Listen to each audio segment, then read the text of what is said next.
Greetings.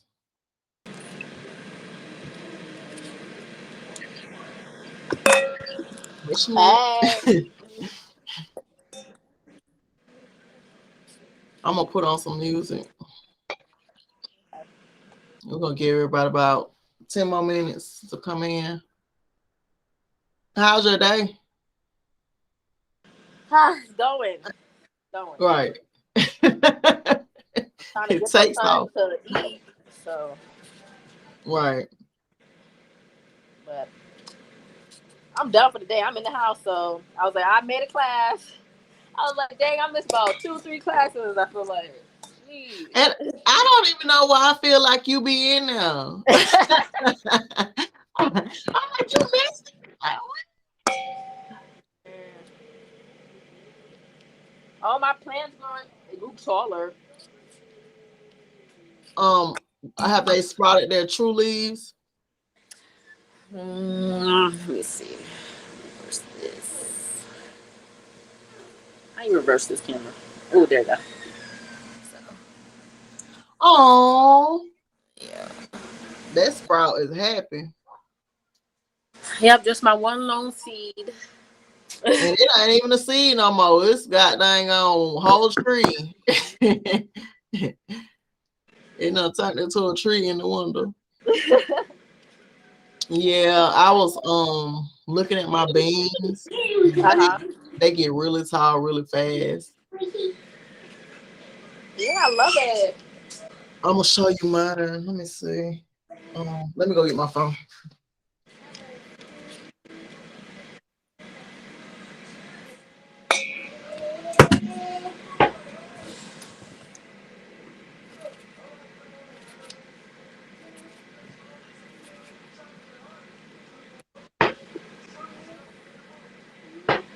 Get your toes out of there.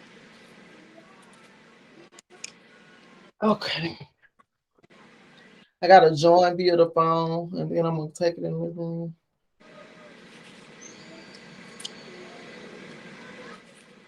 Duh.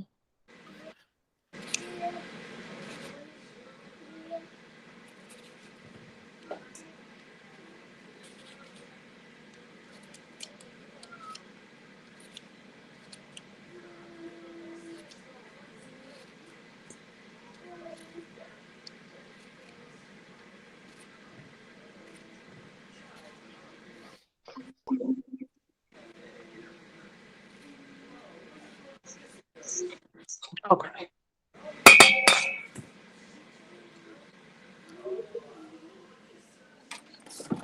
Yeah, these beans, they done got so tall. I'm like, I be feeling bad. I see other people, they let their stuff stay in. Like,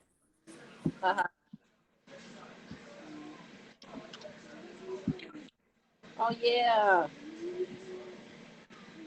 so these are the taller ones are the beans, and then the ones that are in front of the beans are the cucumbers, and then the last row is the kale. Nice. But girl, I took the shell off of this one this morning. It's a honeydew. I just wanted to go ahead and blossom, and then I had to put the light over these because these are the collards, and they just don't look like they're doing as well. Yeah. And then this is the corn. Okay. But yeah, they So when is like the latest like you can plant seeds? Cause I gotta get some soil.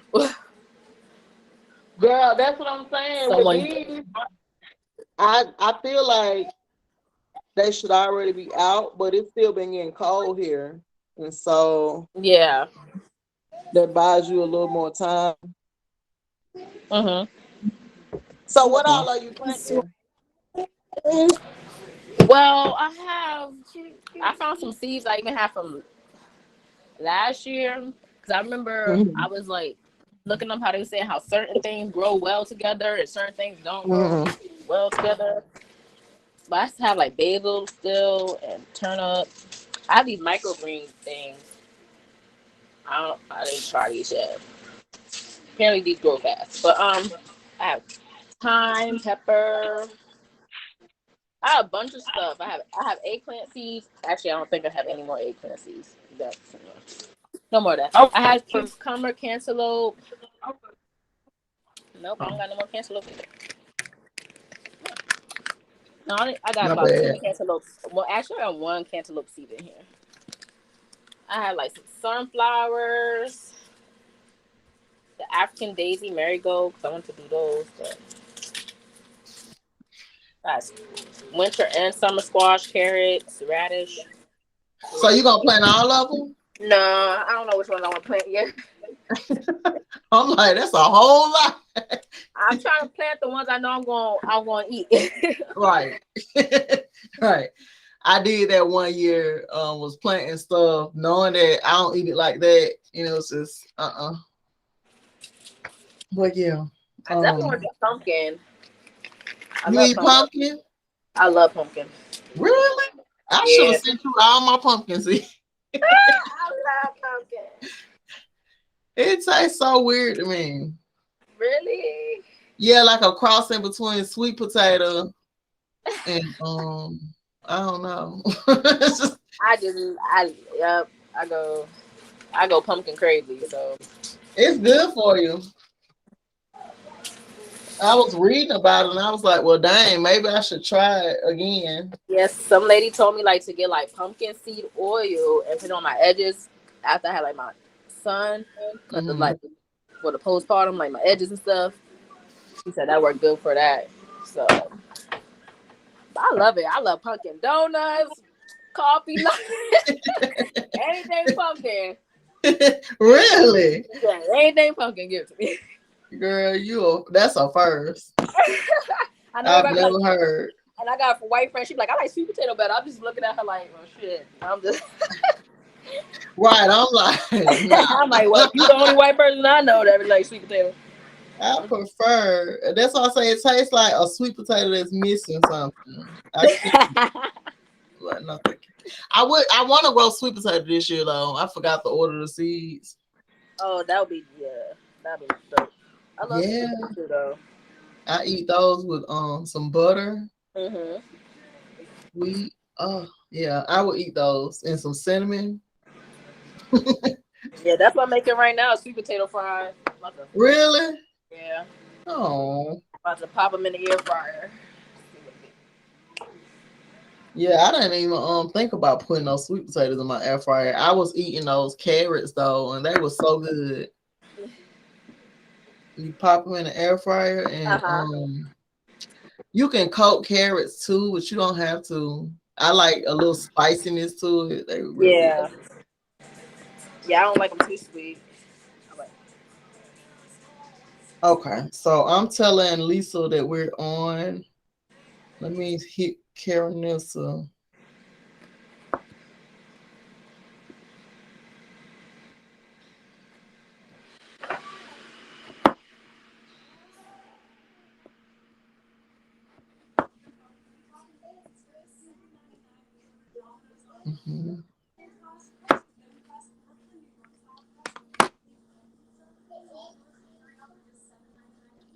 Oh, Brittany.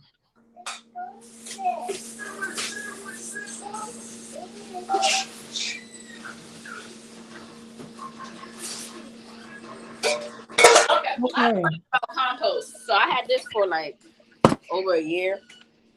But I don't know what to do with it. Girl, just put your scraps in there. Because I had this for like a year. It's still stuff from a year, but I don't know what to do. I said, I don't know what to do. Like, I don't know if I'm supposed to take it out by now. It's probably a lot of stuff broken down by now. Oh, so you got stuff in it. Yeah, it's like, it's technically full. But I want the one that is so cute. I would throw some worms in there. That's what I was looking at, like little earthworms and stuff. Yeah. Throw that in there and let them break that stuff on down. And you said you've been had it a year? Yeah. So it's ready to use. That's why I was like, I was just putting stuff on top of it, on top. I'm like, the stuff at the bottom probably ready. Right. Yeah, it's a year old. It's probably really rich. I want a big one. Well, not that big, but greetings, everyone. Hi. I'm gonna get started. All right. So I was preparing today. Usually I be in like a big anxious rush for some reason. So today I really sat down and prepared, so we won't just be fumbling through pages and making it up as we go. And so today we are in the moon phase of, this is today's phase, waning crescent. And so what I was looking at is just what it is about waning crescent that's so special. And so I was going into my book, and what I found was that the waning crescent moon is the final point on the lunar cycle when the moon is still visible at all before it disappears. Do y'all hear echo? No. No, Okay. you good. I can hear my phone. Yeah, everything out there. Okay. So this is the final phase where you can still see the moon before it disappears into the darkness. We know we headed into the new moon once again. And so this question responds to the time of the winter solstice or Yule, the festival of light that serves to remind us that new light and new life will come again at winter's end. And so even though it's not winter, this is in correlation with that time of year. And so we're finna go into darkness. We know winter is usually pretty cold, less sunlight, so it's more darkness. And so it also corresponds to the compost phase of the growth cycle. And me and Shanette was just talking about compost. You can't make this up. And so what it was saying is that this is the part of the compost phase of the growth cycle when the remaining decaying matter is transformed into nutrients in the soil for the next generation of life to make use of. And so that's what the waning crescent is about. Energetically, this is a very powerful time for conquering negative circumstances through release and removal.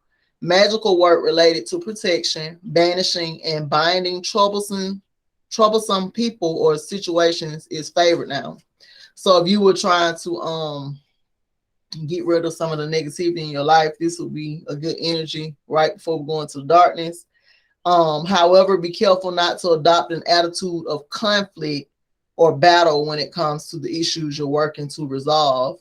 If you see yourself as being engaged in an active fight, you will most likely reinforce the negative conditions rather than releasing them. So this is just a time of release. For example, now, if your goal is to remove a major illness, keep your focus on how you will feel when you are well rather than on fighting how you feel now. This is another instance where keeping the law of attraction in mind can really help you shape your magic.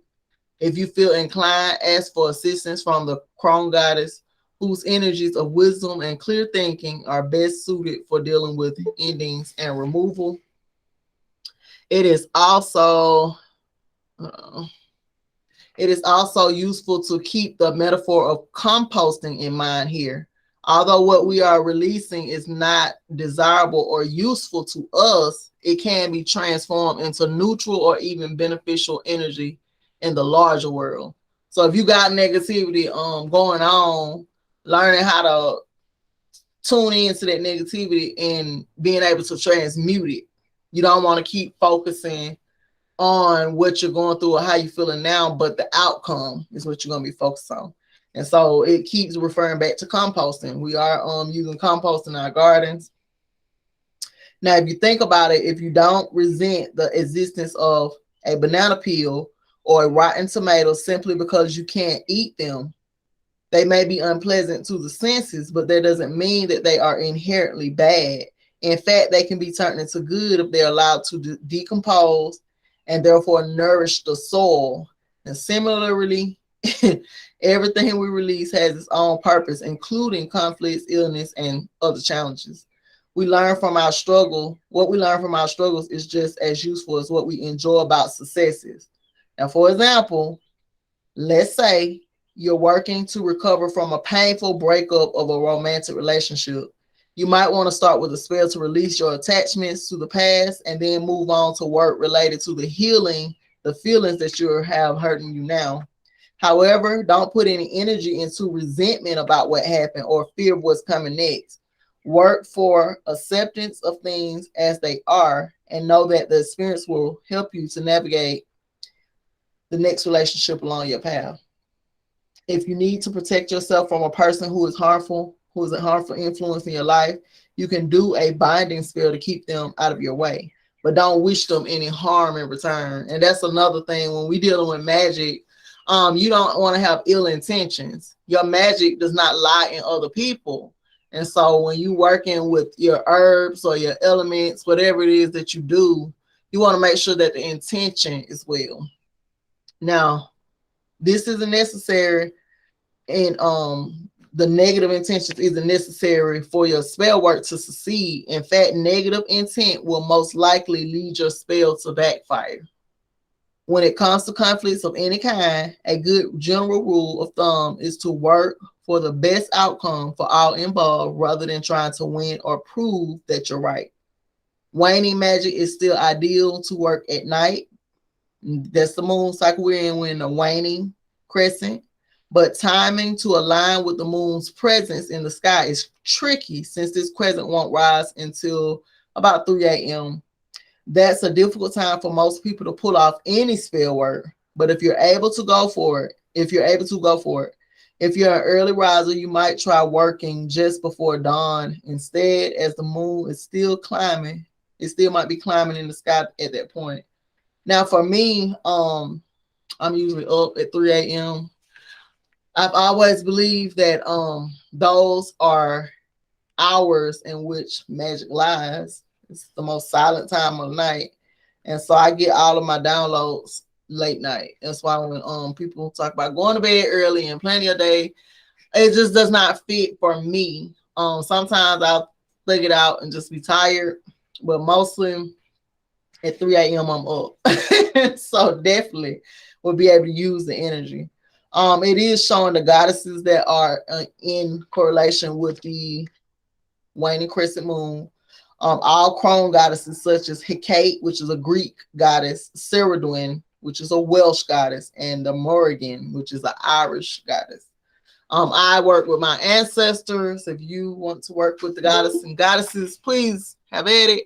It's just not my style of things. I like being protected by my bloodline and my ancestors, and so I don't call on any random goddess's name.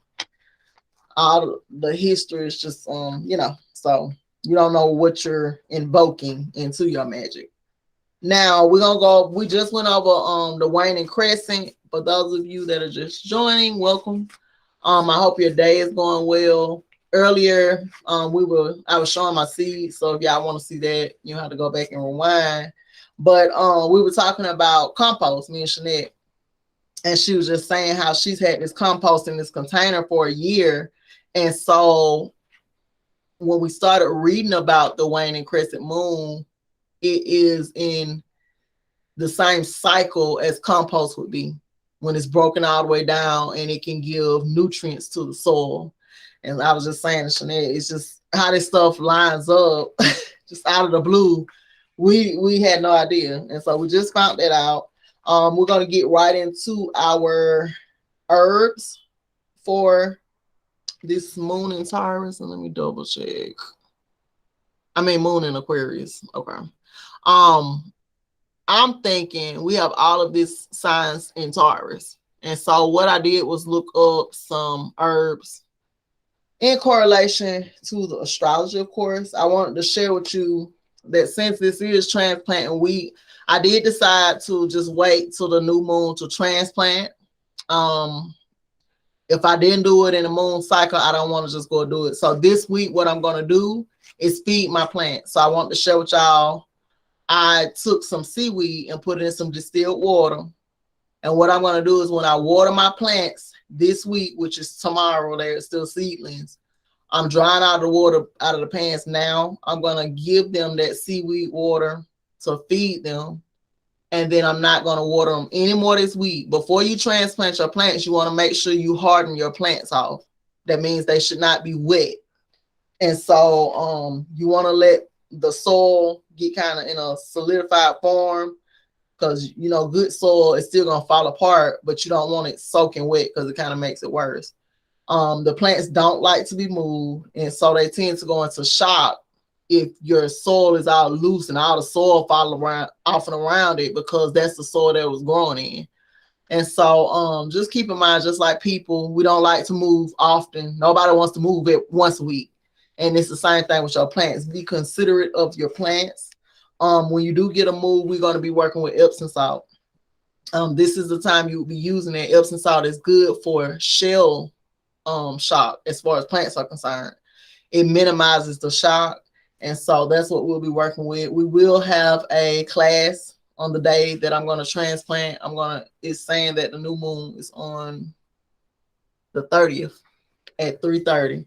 And so I want to tap into that 33. When I looked it up, I was like, that's perfect. I've been seeing 33s all season. I just been seeing just a lot. And so lo and behold, new moon is at 3:30. Yeah, I'm going to use that energy. And so I'm going to have my Epsom salts. I'm going to go out there and transplant everything that is tall. Some of the stuff is still growing, and then I'm going to replant for the new moon as well. I have a couple of things that are sprouting in the jars. I planted 2 varieties of corn. The indigenous corn is already tall, but I would say yellow corn is just now sprouting, and it sprouts totally different. I'm just amazed in being able to see the seeds and the roots. The squash has bust out of the shell in the jar. All that needs to be planted in soil. So for the new moon, what I'm gonna do is clean out the jars today, get all the water out, put some fresh water in it, and then for the new moon, I'll also be putting those seeds into the transplant trays. But nonetheless, when we're dealing with the moon cycles, we want to keep an example when it comes to the astrology. When the moon is in air signs, like right now we are in Aquarius, it said it's great for working with the earth, which cultivating work such as fertilizing, repotting, and pruning. And so that's what I'm gonna do today. Just clean out the jars. Like I said, I put some grow lamps up for some seedlings that are kind of struggling with the strength. I have a fan going. I'm gonna take the camera back in the living room. I want y'all to see, because when you sprout and you're not just sitting the seeds in a tray and not setting up an area for your plants, they have to be comfortable. I have a fan in there, and then I also have grow lights that I'm positioning around those seedlings. You have to, if you don't have that sun coming in your house, you have to set the environment for your plants. In the sprouting phase, that is very important that they get a strong start, and that's why I'm just gonna feed them.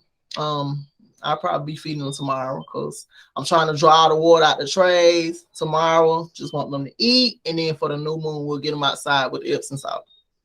So how do I use the Epsom salt? Not complicated. I get a handful and toss it in the dirt. You know, you don't want too much. You don't want too little. After you get your plants in, you're going to water them down. You're going to press them down, make sure they're secure. And so you can put some Epsom salt out there before a handful, like I said. And then once you get them in, another handful, just throw it. You ain't got but a tight handful. Just, you know, go with the magic like you do your seasonings, right? So we are in Aquarius, and so this would be a good energy for that. And I did want to wait until the new moon, because that's when you would like seed and stuff. Also, that'll give me an opportunity to set some new intentions.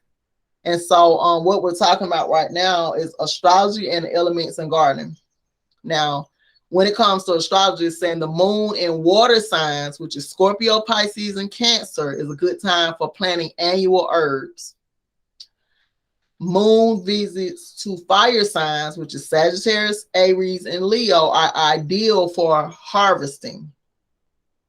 And when they're in the air signs, Gemini, Libra, and Aquarius is great for, like I said, cultivation work such as fertilizing, repotting, and pruning. And also when the moon is in the earth sign, which is Capricorn, Virgo, or Taurus, this is an ideal time for getting your herb garden started. So for all of y'all that lost your plants and stuff and your herbs, this is a good time to start it over again. We're coming up on this new moon. Every time for me is a good time. Anytime your intuition is telling you to plant some seeds and to do some earth work, go with your intuition. It ain't necessarily got to be on the schedule. These are little just tips and confirmations. I use this as a way to confirm what it is that I already know. And I'm trying to see what okay. So the herb, this herb is thyme. And so for thyme, I'm looking, I like to look up the magical properties. So for thyme, the magical properties make it ideal for workings focused on healing, purification, love, and psychic knowledge. Wearing a sprig of thyme is a way of drawing courage during difficult experiences, as is adding an infusion of thyme to the bath. Those who struggle with nightmares can try adding thyme to a dream pillow for a more restful sleep. You can hang a sprig of dried thyme in the home to purify the energies and attract good health to all who live there. When you're working on a project or other goal that feels impossible, use thyme in a spell for staying upbeat and positive as you see it through to the end. To attract fairies to your garden, plant thyme around the edges. Smudging with thyme can dispel feelings of melancholy, hopelessness, and other negative vibrations, particularly when you're just coming out of a long illness or experiencing some prolonged struggle. And this was another thing, this is the better place to share it. I get downloads about business all the time. And so one of the things that I wanted to do when I first started growing herbs was to create smudge bundles that are not just sage, to beautify them using the herbs as well. So thyme would be a good thing that you can use in a smudging bundle. Also, thyme is known as common thyme or farragoul. The woody stems can be used to flavor barbecue, and the flowers are edible as well. The magical associations, the zodiac sign would be Taurus, Libra, and Capricorn. The planet would be Mercury or Venus, and it's associated with the water element. And then the deities, which is Freya, a Norse goddess of beauty, love, and destiny, and Aphrodite, which is a Greek goddess of love. And so all this stuff y'all know being a Patreon before the day is over with. We're going to keep it pushing. I'm glad I remembered what I was supposed to be doing, because I hadn't took the bookmark out too early. Now, we're going to go over cayenne pepper today, y'all. I love cayenne pepper. I grew it last year, and I had so much of it. And these are dried. If anybody is interested in purchasing some, I sell some. Just some, and it's all available to my gardening students, only because I don't want to be overwhelmed with having to package and all and get to the post office at the same time that I'm gardening. So after the season is usually when I'm doing all my dehydrating and stuff, unless I start pruning my herbs early. We know with herbs, to encourage growth, you have to prune regularly. That's how you get more herbs. When we go outside, I'm gonna show y'all the rose bush. It's sprouted, beautiful roses. I'm gonna get out there and pick me a bouquet. I never take full advantage of when my roses are growing, and then I regret it. And so usually what I do when they start blossoming is gather them, and I make rose spray for your face. And I make myself rose baths. This year I'm going to be working with bath bombs, and so I look forward to using some of those rose petals in those as well. I just like beautifying my space. When I moved here, the house came with 2 rose bushes, and now I'm down to 1. But anyway, cayenne pepper. The common names for cayenne pepper is the red pepper, the bird pepper, or the African pepper. Um, the medicinal part is the fruit, which is the pepper.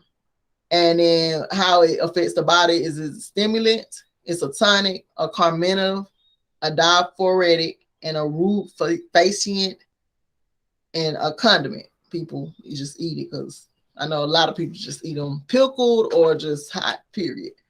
Now, this is good for weight loss. It helps to speed up your metabolism. I'm gonna also post this in the Patreon. Now, how you can use cayenne pepper is through capsules. You can also use it through a tea. That's what you're into. You can also use it and make you an oil. You want to use that. For me personally, when I'm using oils, I use sunflower seed oil because it is indigenous to here, and it's also a natural preservative. I don't want to have to worry about my oils going rancid.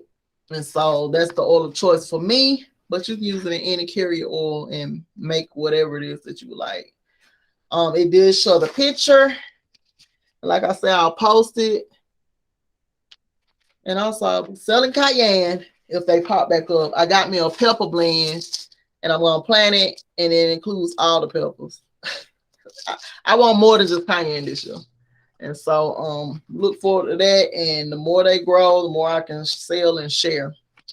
All right, so that's the book work, y'all. I'm gonna go ahead and hop on my phone so we can head on outside. I got everything out there set up. Our carts are outside. I want to pull them today. Outside in the fresh air and nature. And so if y'all give me a minute, take this time to use the restroom, whatever you need to do, and we'll meet out there. Okay.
Okay. So for those of y'all that missed the plants, I just want to show y'all the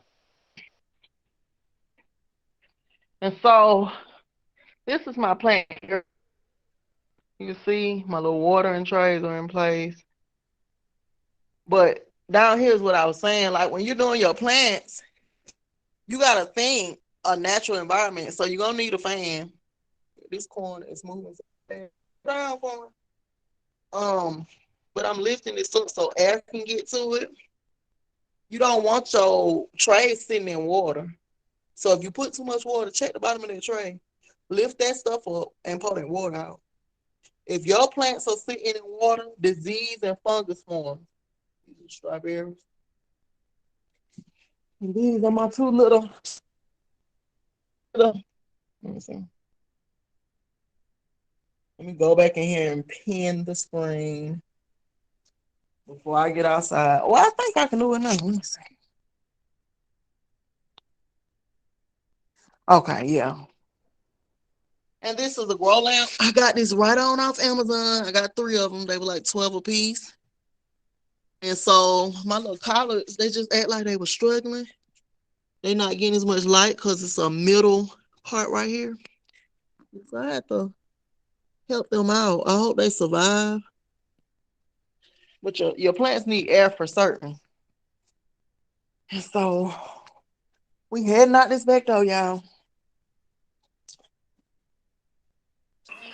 Hey I need Nina. to give me a water. Hey Nina. I don't know if you all are using your those of you that ordered your, what do you call it, humic fulvic? But I love it. I feel like my energy has increased like 5 or 6 times. Come, Nessa, you can unmute.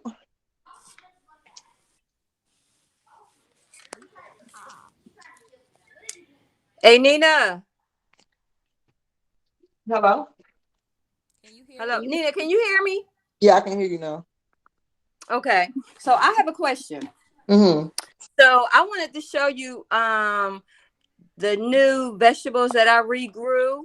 Okay. And I want you to tell me, is it time for me to take it out this little, these little cubes and put it in a different pot? Okay. Oh, wait. Okay, hold on. Okay. Can you see them? Yeah, let me pin your screen. Hold on 1 second. Okay.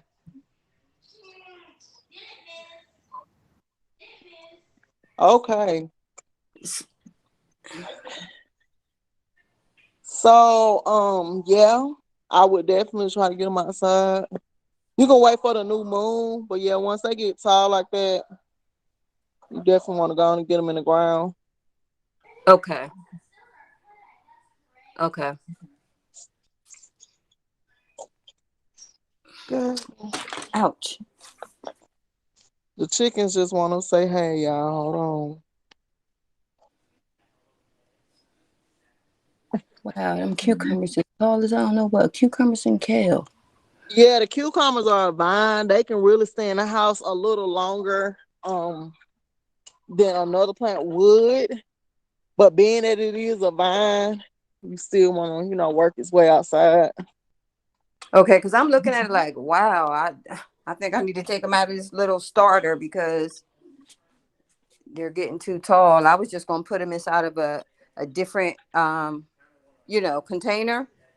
Mm-hmm. But I'll definitely take them outside and plant them. Why y'all following me? I'm forgetting to get my water, and they just coming. Like I got some water for them. Hold on, y'all. I gotta go back and get a water. I ain't gonna make it without it. But yeah, you definitely want to go ahead. Mine look just the same, just tall. I feel really bad, but then, like I say, when I look at other growers, they don't be really in a rush. It's just when your plants is stretching like that, they stretching for that real sun. Okay, and I didn't know what was going on, but I knew I needed to take them out. Yeah, they're very tall. Your cucumber looking like mine. And I just did that last week. Really? Yeah, after the other ones, remember, were stringy and stuff. I said no, let me go ahead and start this. And yeah, I just did it last week. Yeah, gonna get them. And my biggest thing, and my concern is getting them the okra. They do have to come out. Getting them out here in the dang on rabbit feeling like it's buffet time.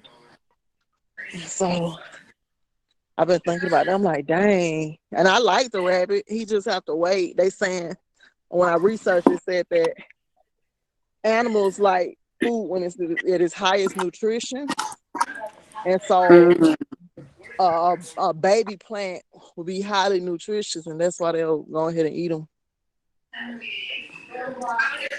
Mm. Wow, that's good to know. I And want to show y'all around out here. Hold on. Let's see. What you was going to say, Lisa? can I just show you the watermelon? Is it time Yeah. for me to plant it into take it out the jar? Let me see. Can you see them? Yeah, go on and get them out of there too. Okay. Yeah, when you are Oh, sprouting in the wait a minute. water, I didn't mean to do that. Say when that. you I'm sorry. sprouting in the when you sprouting in the water, I'm trying to see if the headphones sound better. Hold on. Connect grass.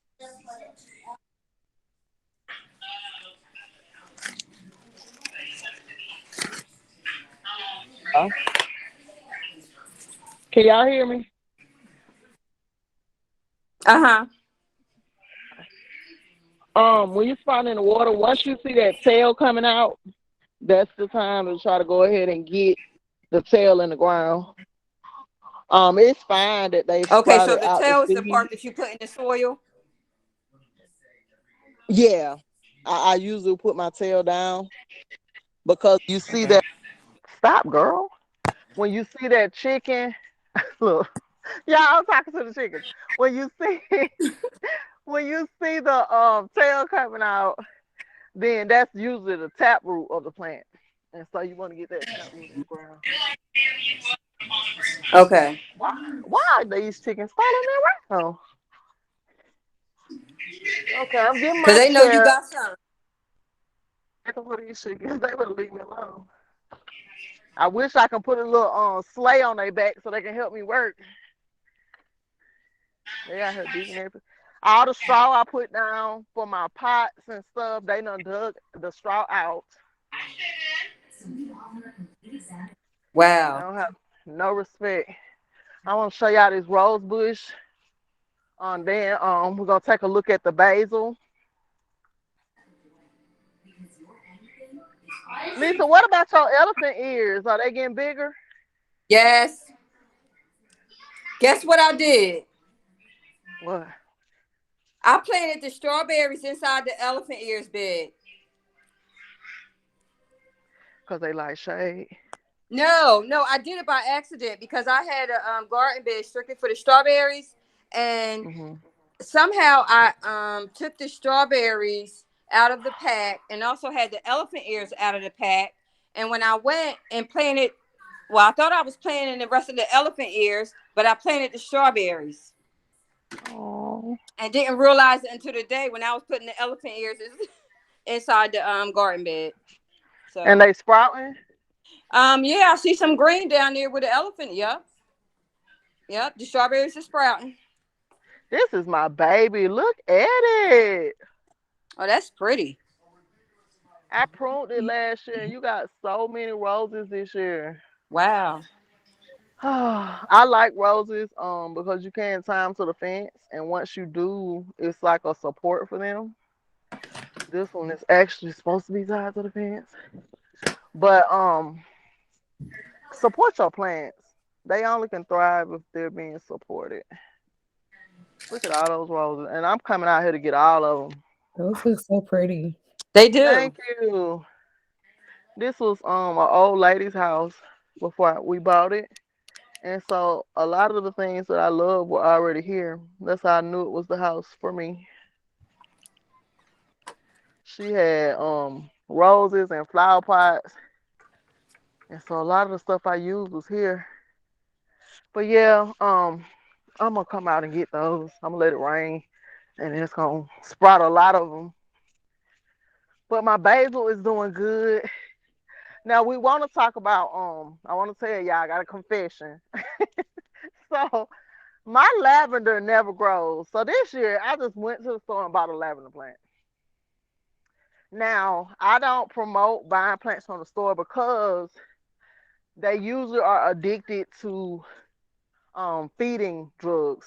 That's what we call it in the plant world, where they are raised and sprouted um, natural dependency problem. So sometimes if you go to the store, you buy a plant, yeah, it's a certain type of fertilizer, and so you will repot it, and it might.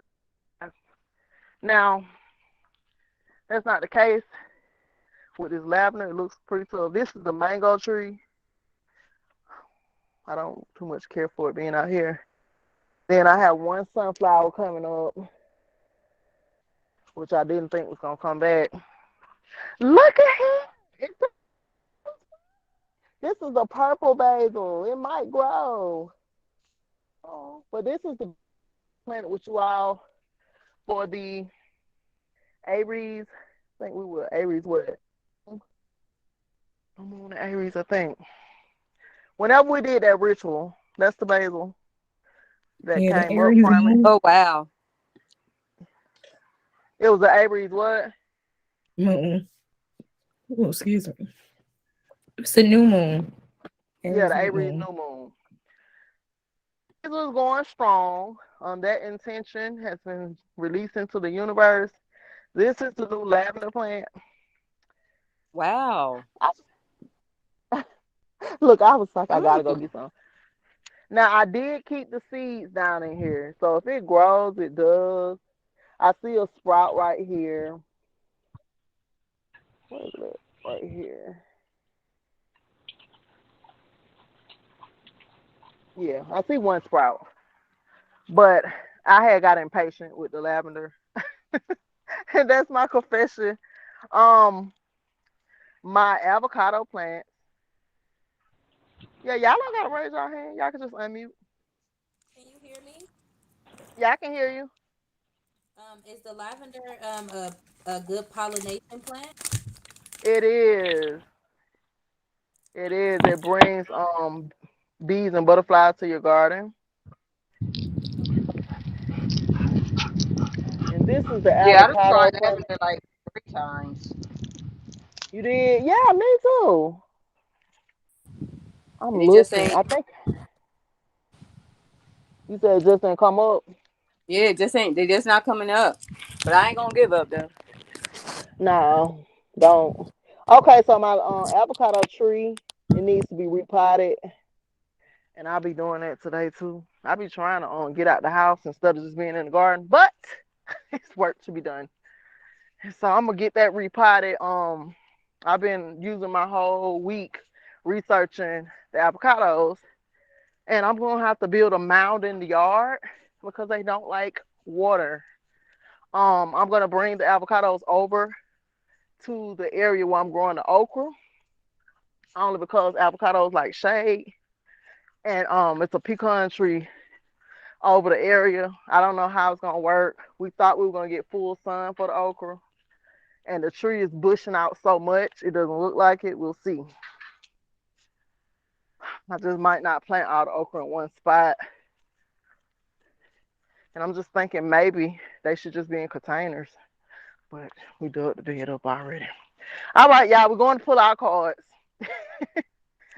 Y'all know I be talking about these plants all day. I be calling Lisa and be having 99 plant conversations. So I set up because I don't like being in the house. So we got our stuff down packed. The rest of the class we will be outside. This is the flower patch. Like I said over here, this is where we have the sunflowers planted. We have calendula, which is good for your skin, echinacea. Um, I planted some, I can't even call the name. It's a tall red plant, and you can use the seeds like a grain, like quinoa. I planted some of those. Most of these are pollinated plants, though, so that it'll attract butterflies. But then the other half is medicinal. I don't want a plant without a purpose, and so the echinacea is what I'm looking for. To the coneflower, these chickens. That's why they finna get put out. They went out their way to dig up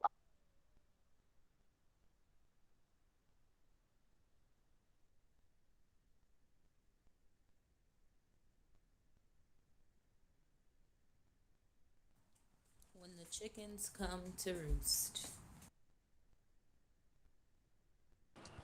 Nina, we can't hear you.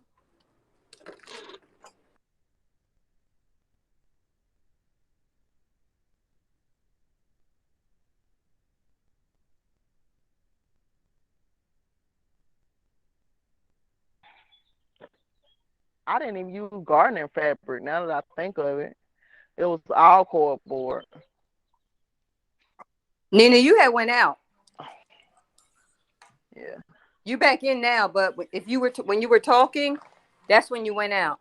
Okay, So so we didn't hear anything you said.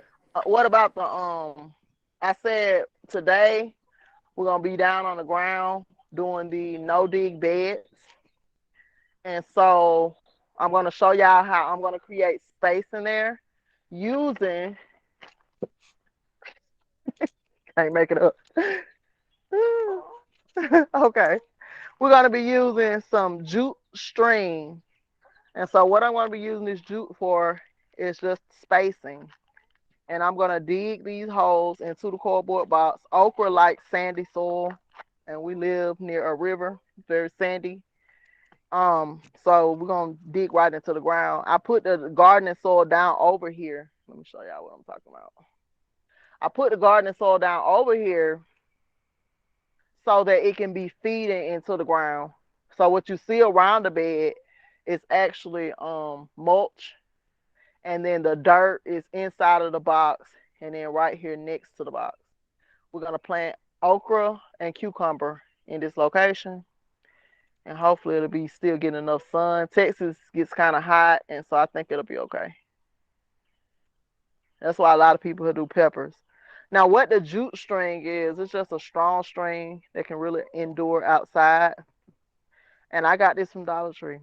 And so we're gonna put this on our gardening box, tie little loops in it and section it off. I'm just gonna share me doing it one good time with y'all, and then I'm gonna get to work. So I got a new deck for class, y'all. I'm excited. This is the Spirit of the Animals Oracle deck. We have been using the Earth Warriors. We have that too. Do y'all hear that thunder? Now I've been waiting on rain. Do y'all hear that? I'm Uh-uh. waiting on it too. It is thundering. I'm supposed to be going hiking today.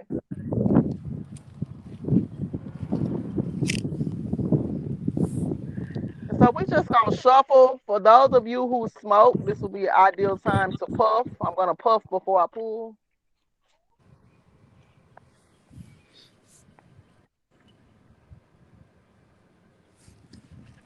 It's a new deck. It's so pretty. Puff puff pass. Right.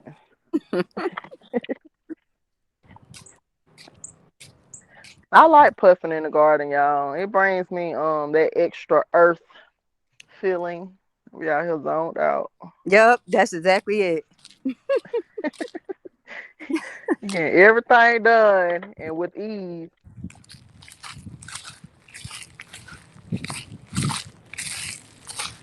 Okay, so we are pulling the unicorn. And so it says infinite possibilities. You are the sovereign. Oh. You are the sovereign of the seen and unseen worlds. The magic of love surrounds you. Beauty transforms you. Listen to the spirits of light. Abandon the darkness. Go beyond the ordinary and become the legendary. And so I'm going to pick up the book to get the spiritual meaning. And I'll drop this card into the chat. Yeah, I just want to come out of all the people cards I've been using and more into nature. And so I got me some nature cards, elementals. I have plants on the way. I've been using the same deck, the Earth Oracle deck, which I love, since class started, which is 3 cycles ago. And so I just want to refresh the energy. And I'm looking. Hmm.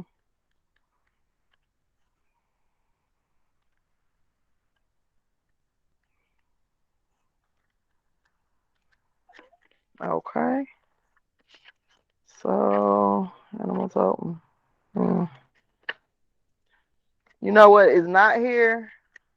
A table of contents. I think that's needed. Let me find it, y'all.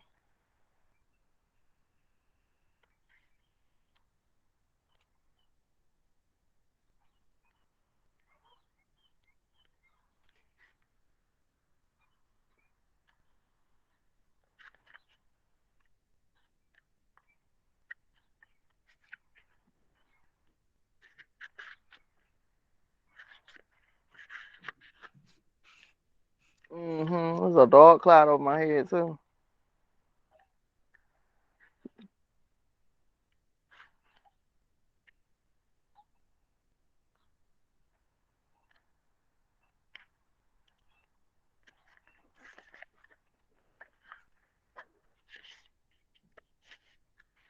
This is another lesson in being prepared. I was just thinking before class, class would be so much smoother if I prepared everything. But I wasn't thinking about these cards. So I got the stuff inside prepared and not out. I might just have to post it. Turn to the page. Yeah, we're gonna move on. I'll post it inside of the Patreon. I don't want to be out here and the cards get wet. So we're gonna pull from the Earth Oracle deck. This is my favorite deck. I'm gonna still show it some love. They already broken in.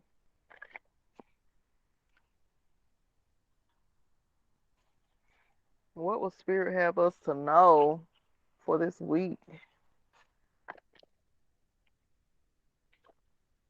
Oh wow. Card dropped off the table. This is Panthera, the precious and rare.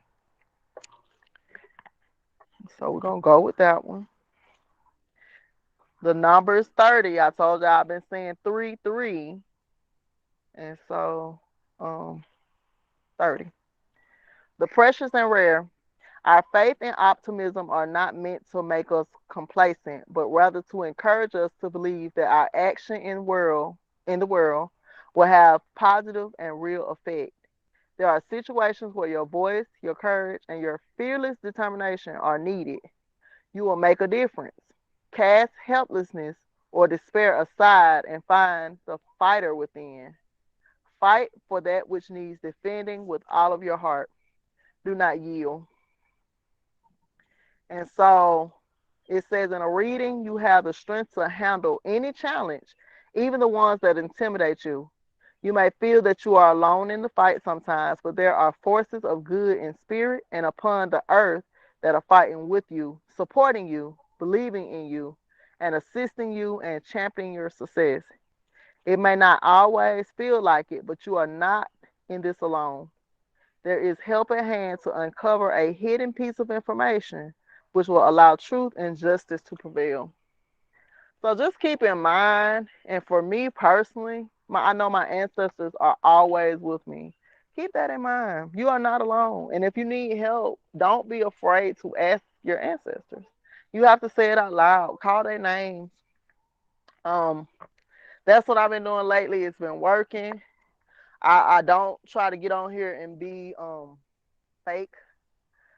My garden for me is very grounding. Why? Because we all go through things in life. We have relationship problems, family problems, problems that you really we have what technical problems.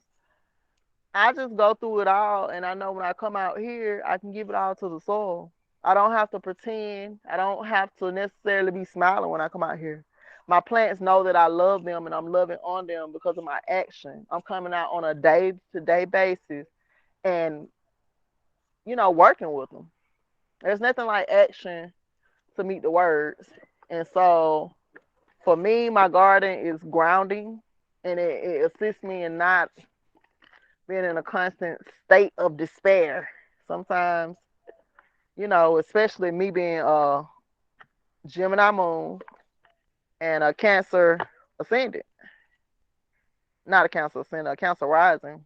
Very emotional, thinking all the time. My garden, I come out here and I don't have anything on my mind. And so it helps me a lot with my mental health. And also, it helps me with my body goals. I'm trying to eat everything this year that I grow. I don't care if I have a taste for it or not. And that's what I was telling my family on yesterday. We will be eating everything that we're growing this year. There's no options. We'll grow the food and they tend not to want to eat it, or we're going to eat it. I'm going to look up recipes. We're going to have cucumber salad, squash. We're going to eat it all. And so that's what gardening is for me. Like I said, it just grounds me. I know that I'm doing what my ancestors did. My grandfather was a farmer, and he's also a hunter. And then my grandmother, she always had her garden, a Capricorn. And so we know Capricorn earthly, deals with you and your possessions. And so she never um ran out of, I wouldn't say finance, I'll say resources. She always was very resourceful. And that's how I connect with these plants. And so this is another new deck that I got. It is the Enchanted Blossom deck. And so this is dealing specifically with the dragon energy and also flowers. And so I don't own a lot of oracle decks, so I did want to get into some because I want to get more into spirit. The tarot is one thing. When you're talking about spirit, you do have to work with the oracle decks. And so shuffle one more time, and I'm gonna puff with y'all, man. This is just, I love this weather. I love when it starts to rain for the spring. I think that they somehow have time has been reset. It usually has rained for the whole month of April, and this April, this will probably be the first good rain. Gardening is about also replenishing, and so for me, I got two more plants growing. I grow all my herbs, including the ones I smoke. I'm happy to say that.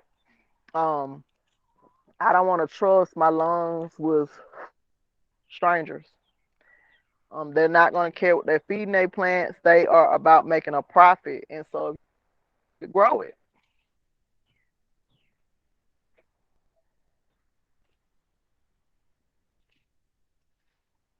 Y'all don't hear that rumble. All right. So we're gonna pull this card. All the chickens coming back in. Thoughtfulness. And so we pulled the thoughtfulness card. This is the plant that is dealing with is called the cowslip or the Duke of Burgundy. And so again, I'm gonna post it. Y'all can look up the plant if you want to grow it. This plant is good for if you're trying to work on being thoughtful. I'm looking at these strangers, y'all. I be just looking.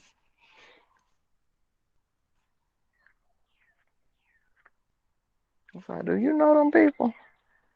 Okay, it's been a lot of stranger activity over here today. Okay, so the Latin name, I was trying to think of what they call it the other day. It's the Latin name for the flower is Primula veris. And the butterfly on this card is the Duke of Burgundy, which is in Latin. The cowslip has a long history of medicinal and magical uses, and is often found growing in cow poop. Okay, this is how its common name originated. Cowslip.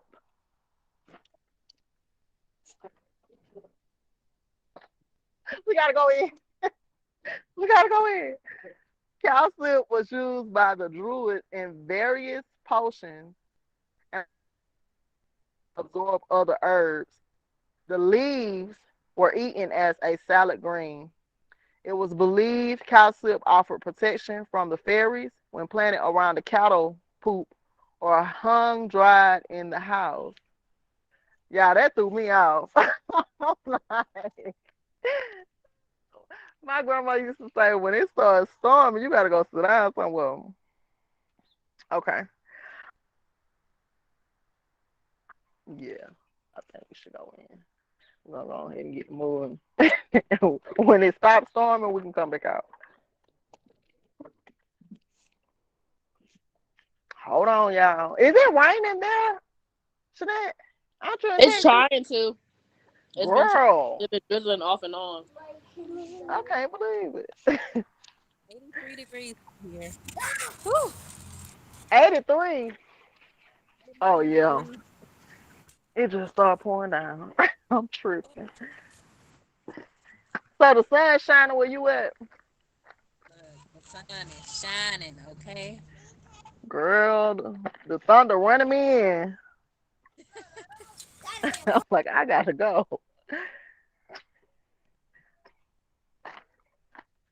And it hails down here. I hope it don't hail, but I'm glad my plants are still in the house for now. All right, y'all, I'm moving back in. And this is not odd for my class. Usually when I'm out here filming, it'll start a storm out of nowhere. That's how like I said, my computer got messed up my last classes. And it never came back on. So let me just get back in here.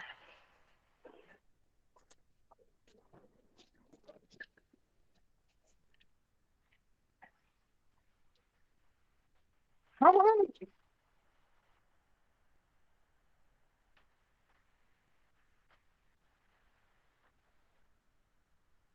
Yeah, somebody was scared. I thought I was gonna be a storm. I was gonna have a great streak, child. Yeah, I don't play with that. I'm going right back in here. And I finished reading the cards. Now I got to rush looking for it.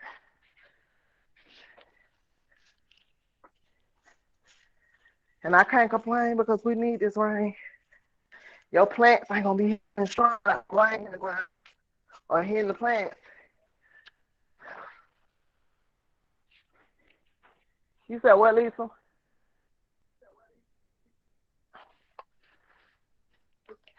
Oh, I ain't say nothing. I just got finished planting them seeds, them watermelon seeds.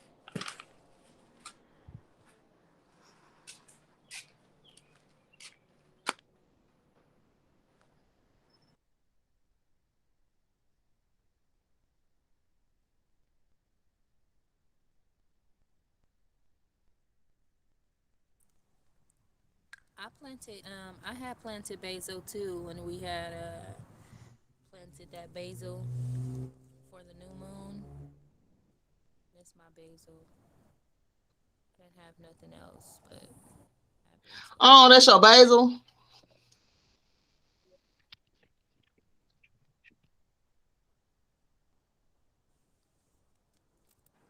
Wow, that came up fast. Right. That's the one you planted the other day. Oh no, them I took them down.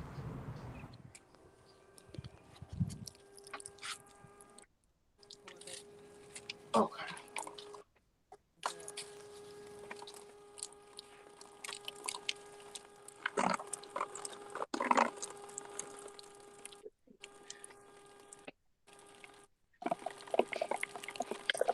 Well, we got ran back inside real quick. So we're gonna make it do what it do right here. Now, another thing I like to recommend for your gardens is cinnamon.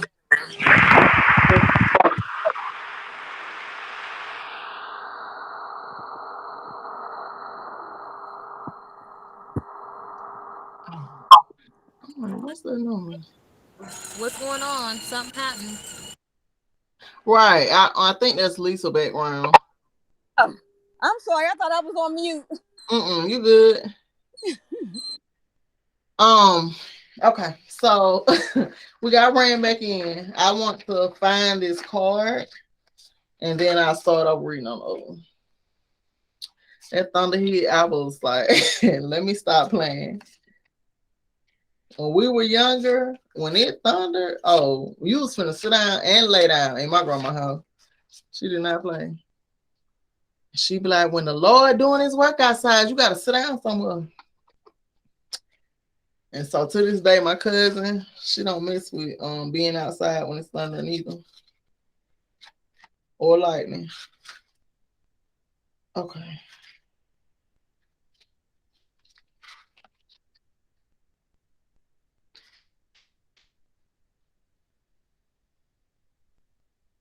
So this week, y'all, don't forget, we're going to be transplanting our seedlings on the new moon. And if you're going to plant again, the new moon will be a good time. Gonna plant some new seeds. Don't forget. Also, I shared earlier about the sea moss.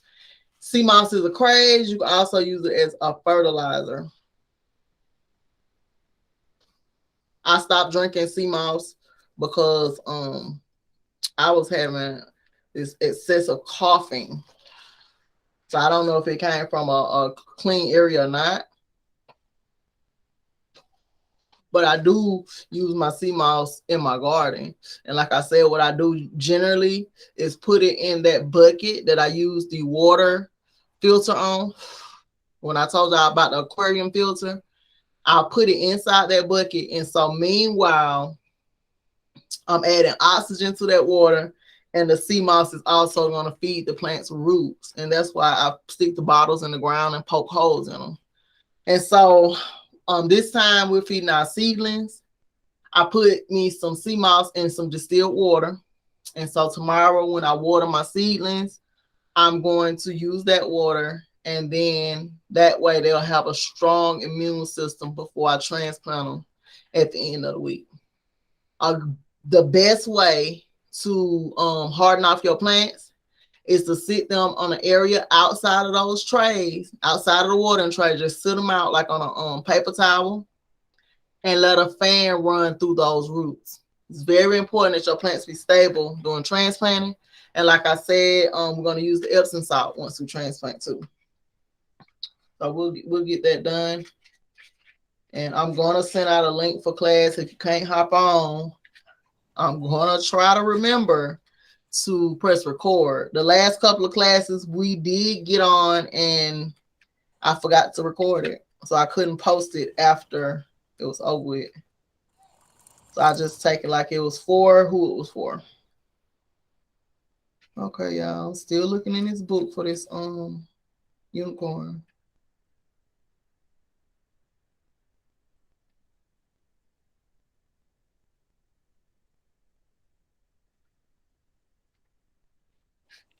Hey, Nina.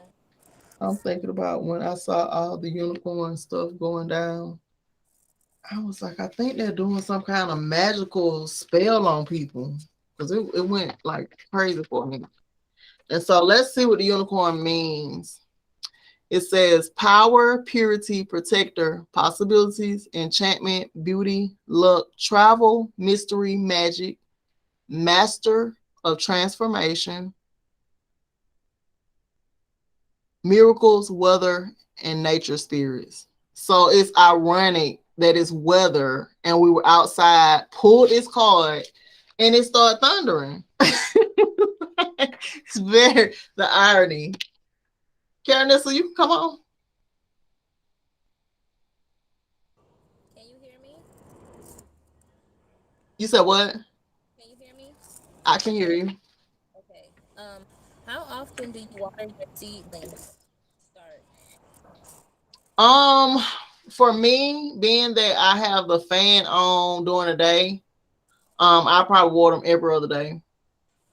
Just to make sure that the soil stays moist but not wet. Okay. Yeah, and The fan helps promote the um like how well they can take being outside, right?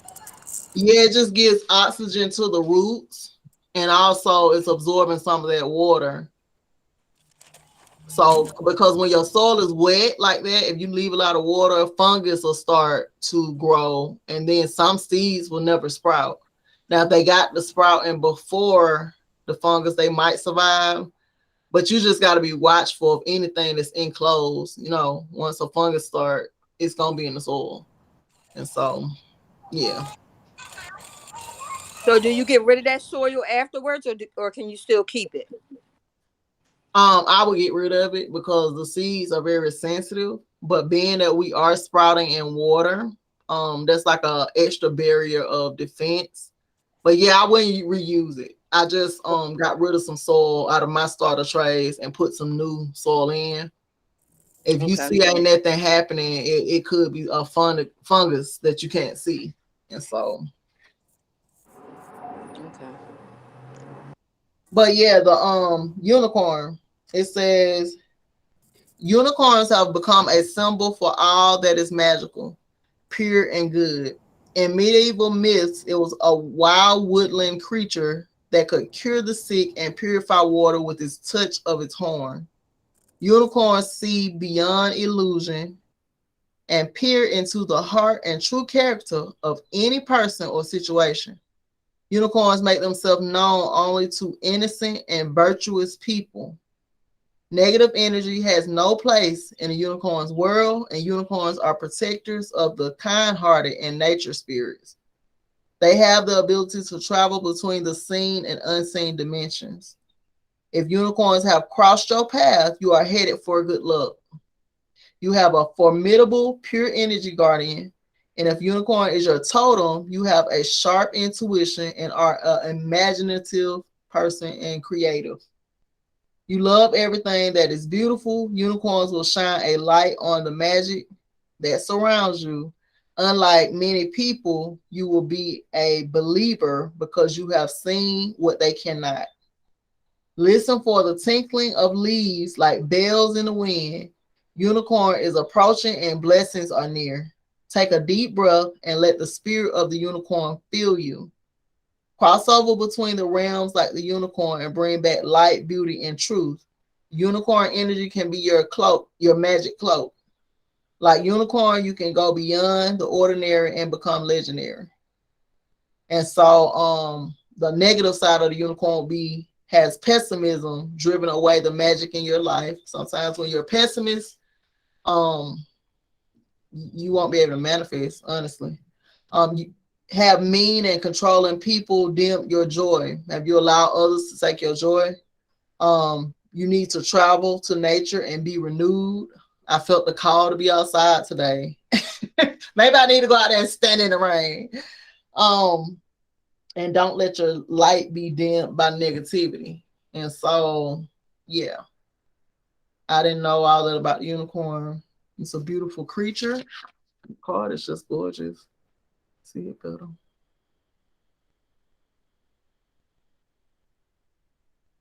And the butterflies are there. I love butterflies. This year I planted every flower that attracts butterflies because I wanted to draw some more colors in. We always see the yellow or the orange, but I want to draw some more colors in. So I'm gonna post this again, and then I come inside and not a thunder has happened yet.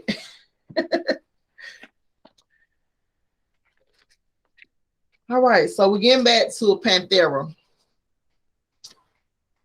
The precious and rare, our faith and optimism are not meant to make us complacent, but rather to encourage us to believe that our action in the world will have a positive and real effect. There are situations where your voice, your courage, and your fearless determination are needed. You will make a difference. Cast helplessness or despair aside and find the fighter within.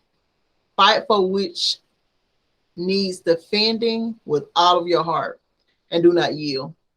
And I'm gonna go over the reading again. It says, in spiritual guidance, do not give up on yourself or the divine. You are not overreacting or making things seem more important than they are in truth. When in the face of possible loss, something deep in our souls recoils in horror. It is a sign that something is not right. It is not a sign that we are too attached or not trusting enough in the divine to figure everything out. It is a sign that we must fight to safeguard what will otherwise perish. We're not here to be passive consumers of whatever the dominant mainstream consciousness tries to enact in the world. This is so on point because they keep pushing all these pronouns and all this stuff. And it's like, no, that's not what we're here for. We're not here to be passive consumers of whatever the dominant mainstream consciousness tries to enact in the world. We are here to be the embodiment of loving consciousness and to be the fearless, determined enactors of wisdom.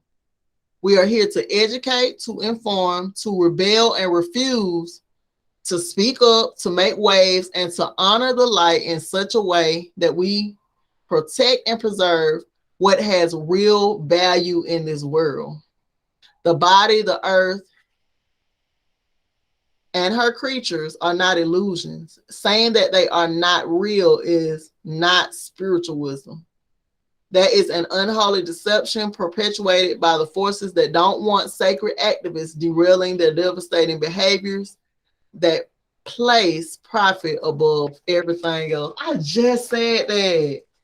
Just how you gotta trust spirit. When you don't trust your spirit, it's because you don't trust yourself.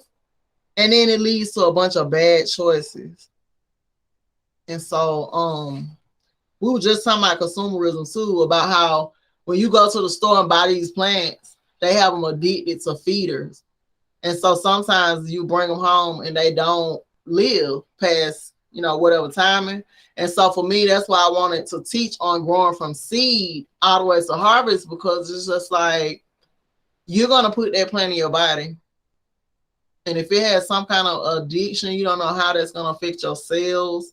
I'm always thinking about the mitochondria, that being the memory of the cell. What is it going to remember from the chemicals from the plant that you ingested? And so it is about profit. They grow their plants and stuff really fast because it's profit. And when you're growing fast like that, you are using a lot of feeders. And then just it's not natural. That's the other thing. You want to be eating and taking things that operate in a natural manner because you're a natural being. Okay, so let's get back into the rest of this. It's a saying that they're not real. It's not spiritual wisdom. That is an unholy deception perpetuated by the forces that don't want sacred activists derailing their devastating behaviors that place profit above everything else. Those of the Masis tribe of South America are known as the Jaguar people. Exposure to outside influences and grabs for their land have changed their economy, introduced diseases, and challenged the continuing existence of their culture. Their innate spiritual right to live as they choose has been violated. Short-sightedness, such as in the exploitation of their lands for financial greed, is never part of the divine plan. We know this because the pure of heart recoil in horror and disgust at such events. We must not fall prey to the dark deception that tries to make us accept what is unacceptable by falsely attributing it to the divine. The recoil of the heart lets us know that the divine is not in that situation and has not created that situation. It has been created through the operation of darkness and the misuse of human free will. The divine is very much needed to correct and restore the situation before negative use of free will creates irreversible damage. We have the power to evoke that protective and corrective divine presence through the wise use of our own free will, which involves taking conscious action whilst praying for courage, inspiration, assistance, and protection. Such sacred activism builds self-esteem and boosts our belief in what is possible for the wise and encourages people to create together. We become unwilling to be hoodwinked or to be made to feel impotent in the face of unjust destruction. Instead, we rally and we rise. We gain energy and become fierce and divine healing energy. And so I do honor this. It says that once we all come together, that's why I love gardening. I feel like once we all come back to being independent of the system that feeds you, because really, if you get your food from somewhere else, another source, that's where your loyalty lies. And so once we bring that back home, a lot of the other stuff we can tune out. And then we are working with the earth element, which manifests into reality. Everything starts in the soil. Even you still started in the darkness. And so I agree with that. Us working together to become a stronger force, and we can trade food on our own markets, become independent, not dependent. Okay, so but this is the last paragraph, y'all. Y'all know this will be long. Treasuring what is sacred, original, and worth preserving in human culture is a part of our task as those who are aware enough to recognize it. One of the tribal wisdoms of the Matsis people is that the best way to contribute is to do what one does best. There will be many who want to stop you, and yet black jaguar, a rare variant of the panther species of South America, brings the medicine of fearlessness and a willingness to act, the ability to discover hidden knowledge and unravel secrets. The Matsis and the black jaguar are rare and endangered, unique treasures upon this earth. Their presence in our consciousness reflects a conversation taking place between our soul and the Divine Mother. She knows how to heal any ills within her realm. All we need to do is follow the urgings of our heart with confidence, and all that we need to know will be imparted so that her beautiful will can be brought to bear. Yeah, it's a conversation between the soul and, for me, the action. You doing. Everybody talk about change and transmutation and just all these other things when you have to add the action to it. We all can be deep in conversation, but if nobody's taking action, we can't build community without building community. And I say that all the time. So that's what it made me think of. Also take note that it's talking about the jaguar, a species or mutation of the panther. The panther is indigenous to America. And so again, the cards always be on point. And this is the Earth Warrior deck. And the butterfly is still present. That's beautiful. It's time for us to come out. The butterflies come out just at the right time, and they've been coming up in everything. And the thing with that is just like we've been in this cocoon. We all are leaders in our own right, but it's time to actually do the leading. We got to come out from behind the scenes, start being seen. So yeah, we pulled that one, and it's the last but not least, y'all. And y'all can hop off if y'all want to after this. I'm gonna put on a video about the no dig bed since we really couldn't dig into it. Like, you can't make this up. So I'm gonna show y'all how I built it, and then that'll be coming. Hold on.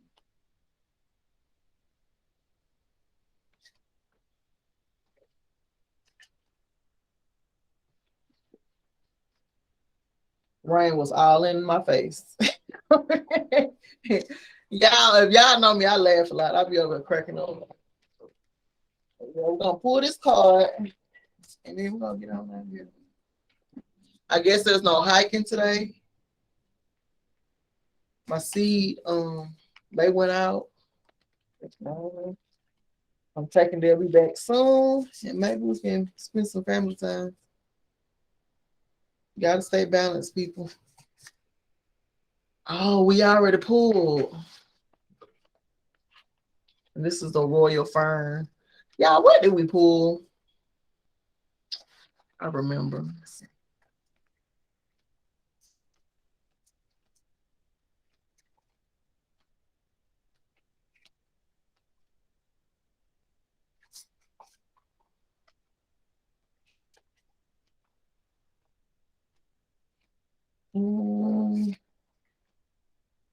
And congratulations, y'all. I ordered y'all some certificates. I just want to tell y'all, anybody who complete this whole course, you will be certified to teach the course yourself.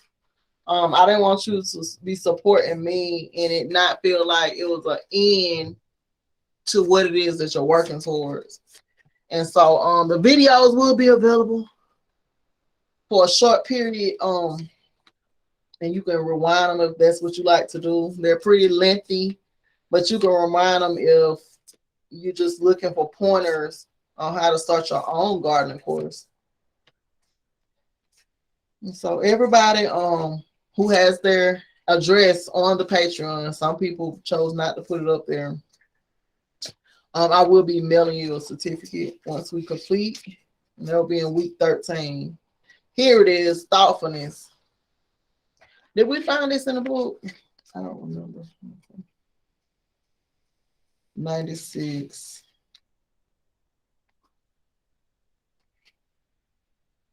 Yeah, it grows on cow poop. We did. But just in case you didn't see it real good, this is the plant. This is what it looks like. They're yellow. Have nice bulbs. Okay. So where we left off, the leaves were eaten as a green salad. It was believed that cowslip offered protection from the fairies when planted around the cattle dung. Yeah, my sound probably is off this whole video. I forget to put the microphone back down. Okay. We heard you. Okay, thanks. So I'm talking loud enough. Okay, so oh, it says that you can hang it dried in the house, and this herb is native to the temperature areas of Europe and West Asia, and it's popular to pre-mix packets of wildflower seeds. And so I did recently buy some wildflowers because I'm trying to draw in more birds. When I was young, I was afraid of birds, and now I just love to hear them talk. And so I bought 2 hummingbird feeders, and the hummingbirds been coming feeding. And I just want more birds to come to the yard. Guess it's the chickens, maybe. But anyway, it's saying here, thoughtfulness should be an easy thing to accomplish. And as we spend most of our waking hours thinking about things, and yet many thoughts fly through our minds unbidden and unnoticed, this card challenges you to pay more attention to the thoughts in your head. Be mindful of how you think about yourself and others. Pay close attention to the language you use in your self-talk. Being aware of what's going on in your head is the first step to discovering who you are. It also helps you to assess the way you handle yourself and your thoughts about people and situations. Choose your thoughts carefully and mold them into a more positive dialogue with yourself. This is so on point, y'all. I be talking rough to myself. So, this week, I was just like, I got in the mirror and I was like, you know what? You gotta watch how you talk to yourself. You was gonna say something, Karen Nissel? Yep, I was. My sister is sad. She in labor right now, and right before I got on, I was on the phone with my other two sisters for about maybe 2.5 hours. And my sister, she just so hardcore, just being a Sag, and she just like, when she going through her little contractions, she's 6 centimeters, so it's like almost active labor at this Right. point. So she's like holding her breath. I'm like, come on, I know you big bad Sag, but you gonna have to tell yourself you can do it. Like she's Right. like holding her breath. I'm like, girl, like it is her first baby, so Girl, she sound like me. I was acting a fool in them people hospital. I was acting a pure fool. Yeah. Sad, I was, girl. They was kind of trying to see. I couldn't believe I was in that much pain. And your first baby, yeah. Yeah, I feel her. after all of this, yeah, it was all cute and shit, and posting all the pictures and all that. Yeah, yeah. When them contractions come, who are you? It's time to put them big girl panties on. Take the motherfuckers off, okay? Take them off. Off. But yeah, this week I was talking to myself about self-talk, and I do talk to myself kind of rough. I admit that, and it's not on no not like that, but I have to pay attention to what I'm calling myself. I'm from the hood. In my era, we grew up with the word bitch a lot. We used it up quite often. And so in friendships and passing and stuff like that. So that was just pretty much the self-talk too. And so this week I did get in the mirror and I was talking to myself using the B word. And I was just like, oh, you got to stop using the B word. You can use any other word and you still would be nurturing yourself. Because like I say, the talk isn't anything negative. It's just just hood talk. And so this card was on point. And this is the dragon. It's so pretty. I don't even know how I ended up getting these cards, honestly. I'm not into dragons. But then I do like dragons, so I was ordering them for the flowers though. And so we're gonna work through this deck. They have a bunch of beautiful flowers and the names and the inspiration for it. I guess this one is for inspiration.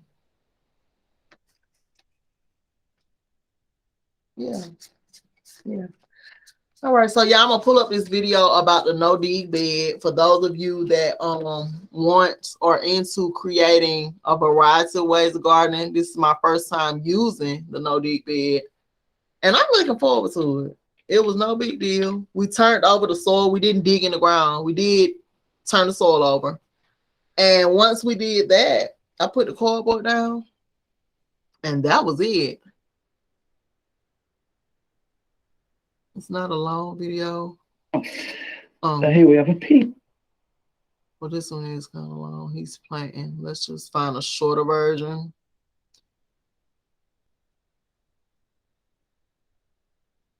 No, the garden in a nutshell. 6 minutes.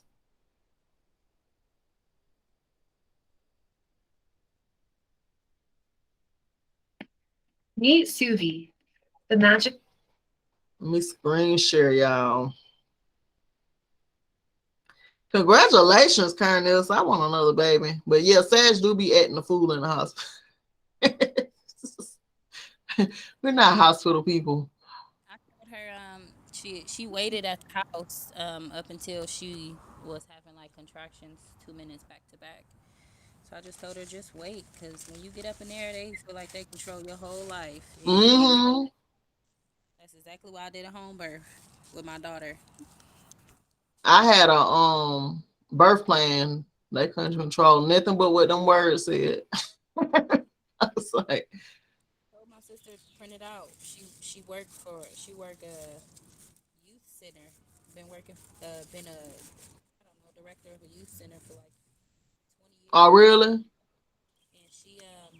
she not even on maternity leave. She's not due until the 6th. So the baby is coming. Okay, he's here. He's like Oh, peekaboo, and I think my sister like 39. So like she waited late to have. oh. Well, that's good though. Hell, I was late. Let people tell it. I felt like it was on time. I was like, It's right on time. Shit, she bought her house. She got her husband. You right. know, they got. They did their shit before they had that baby. What you out there planting? I ain't planting nothing yet. I'm just trying to experiment with. I got so many seeds. I got hundreds of seeds, but I'm trying to experiment with the water method. Your sound going in and out. You said you're trying to do what? Experiment with the seed? With the water method. Okay. Oh, and they gonna be out there in the sun. Yeah. Okay, yeah, I'm finna pull this video up. We're gonna get out of here. Oh, did not mean to do that.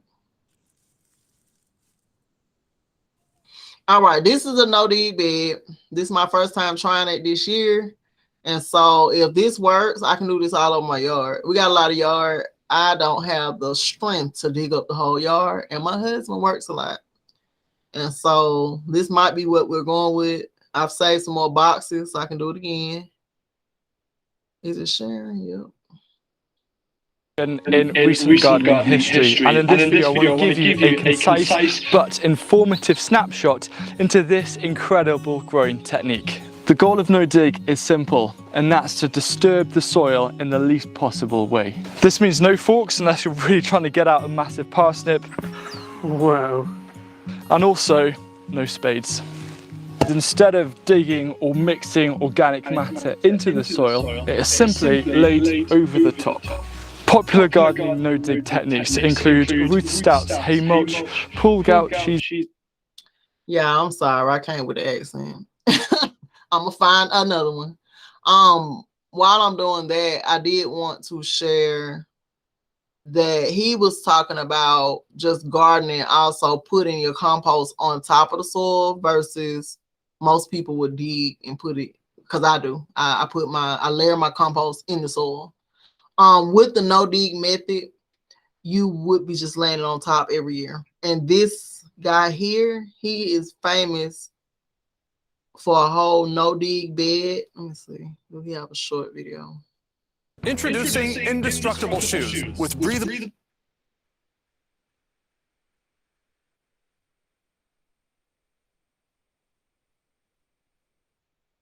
Okay, this ain't too long.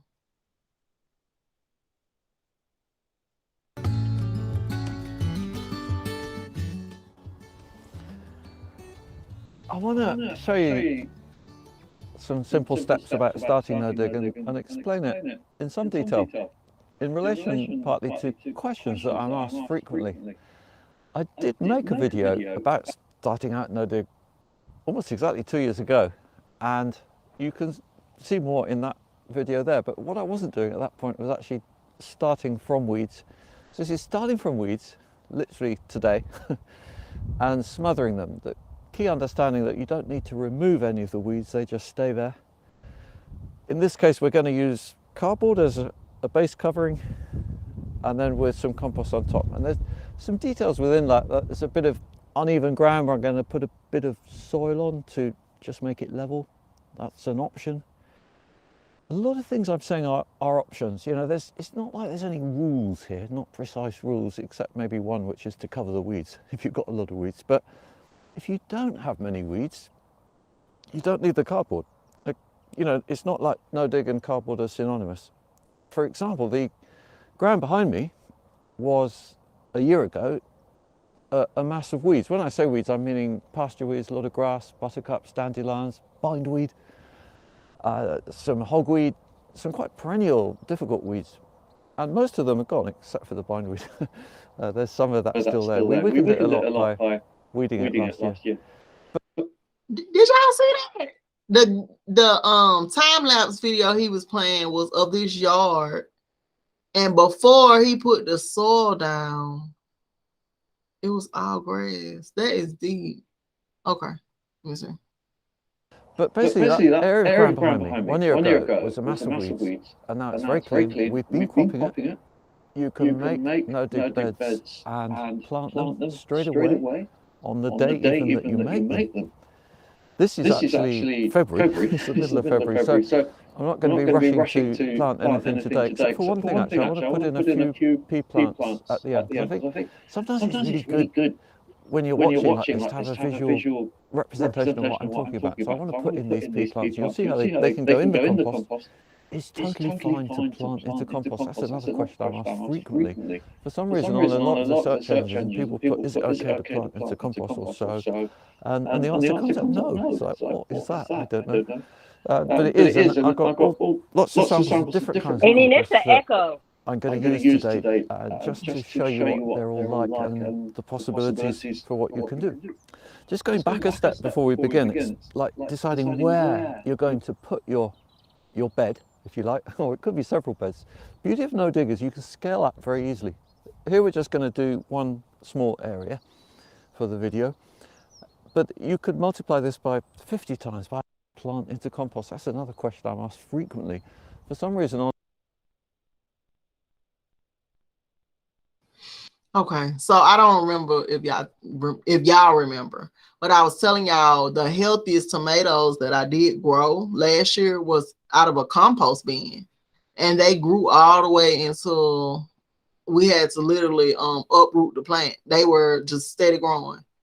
And so what he does is specialize and focuses more on composting than he does on the actual garden soil and all that, which we know that all the life comes from the compost. And so what you're seeing is he has big areas of composting, and in that, him just growing these vegetables, he grows so much and he breaks it all down. And his compost like is hot. Compost is supposed to hold on to heat.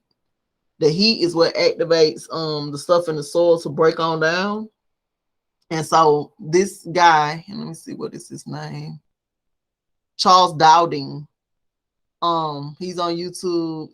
On a lot of the search engines, people put, is it okay to plant into compost or so?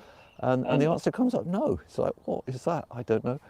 But it is, and I've got lots of samples of different kinds of composts that I'm going to use today just to show you what they're all like and the possibilities for what you can do. Just going back a step before we begin, it's like deciding where you're going to put your bed, if you like, or it could be several beds. Beauty of no dig is you can scale up very easily. Here we're just going to do one small area for the video, but you could multiply this by 50 times, by 100 times, and end up covering a big area, and you'd be using exactly the same process. And you don't have to do a big area in one go. You can do bit by bit, like piecing a jigsaw together. And you could do, though, a bigger area using a different mulch. And here, for example, is a nice demo of that, because this is a market garden, as well as, it's a market garden based on gardening practice, if you like. I haven't got a tractor or anything. But we can mulch or cover big areas using black polythene plastic like that, which we use again and again. It's not single-use plastic.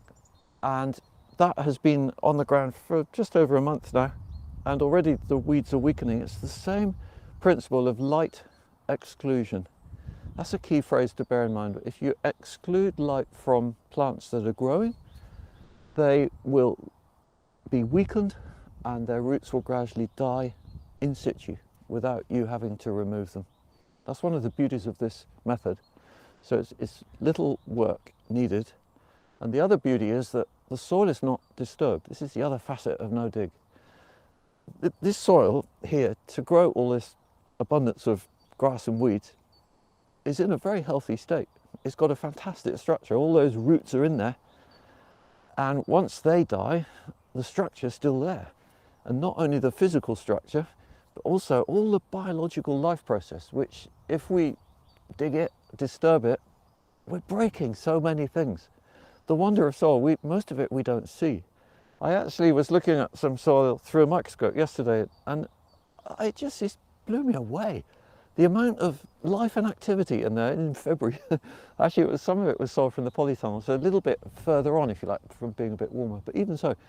And any kind of disturbance, we're damaging that. It's the universe under our feet. It's a really nice phrase to bear in mind. So sometimes you will need to disturb soil. You need to plant a tree, whatever, that's fine. But generally with no dig, just disturb it as little as possible. There's all this wonderful activity going on that then we can work with it can work with us, and we can get lovely results like you see behind me, where you just keep sowing and planting and you don't need to do any extra bed prep. In terms of light and shade and where you're going to site your plot, here this is pretty much ideal. It's open ground. There's no well, shade. Shade is okay. If you're in a town and you've got a block of buildings nearby, you can still grow nice vegetables. What you won't get so much is direct sunlight. You might struggle to grow, in cooler climates, you might struggle to grow warmth-loving crops like, say, tomatoes and courgettes, for example. But if you've got a lot of shade, leafy crops are still fantastic. And here, just to give you an example, that's quite a tall ash tree there. And ash trees have strong horizontal roots. That sucks the ground dry during the summer. So if you've got a lot of trees and tall hedges near to your plot, that's worse than just having shade, because they might be rooting into the soil. And I don't really have an answer for that, you know, unless you want to cut the tree down. But what you can do if it's a hedge is cut it short. If it's your hedge, keeping the hedge short will help. That is the beauty of an allotment site, that it's open ground. Of course, then that's more windy. That's a whole nother thing. Here it's pretty breezy, but generally we're doing fine. So let's set to and start doing some work with the covers, and I can explain more as we go. First of all, I want to mention soil, because if you take over a site or your piece of ground is very uneven, I'm not talking about slope here, slope's a whole other thing, and you can do this making no dig beds on slope, by the way, and it works well if you go up and down, because we're not disturbing the soil, you don't get erosion problems. But with uneven ground, it's a good plan at the beginning, if you can get hold of some soil, to use it to fill in. Memory foam was a big upgrade on old mattresses, but memory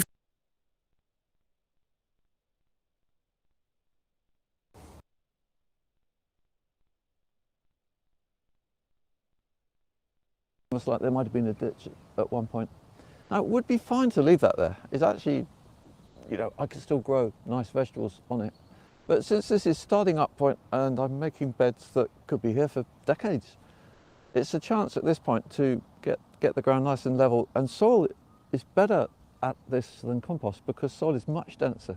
Like this wheelbarrow full of compost is really heavy, and it will hold its density when you put it down. So if you filled a hole with soil, it won't then sink, whereas if you fill a hole with compost, within a year or two it'll be less of a hole, but still some hole there.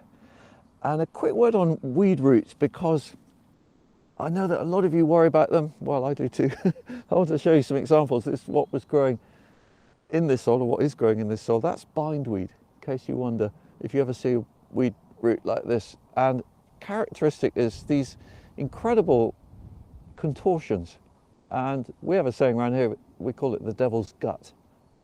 Devil's gut. It's like, yeah, it really doesn't look very attractive. I'm going to put this on the compost heap, by the way, it's fine to compost. And here is another one that was growing in the heap of soil and it blanched by plastic that was on top. That's dandelion. You can see very long, quite sturdy root, dandelion.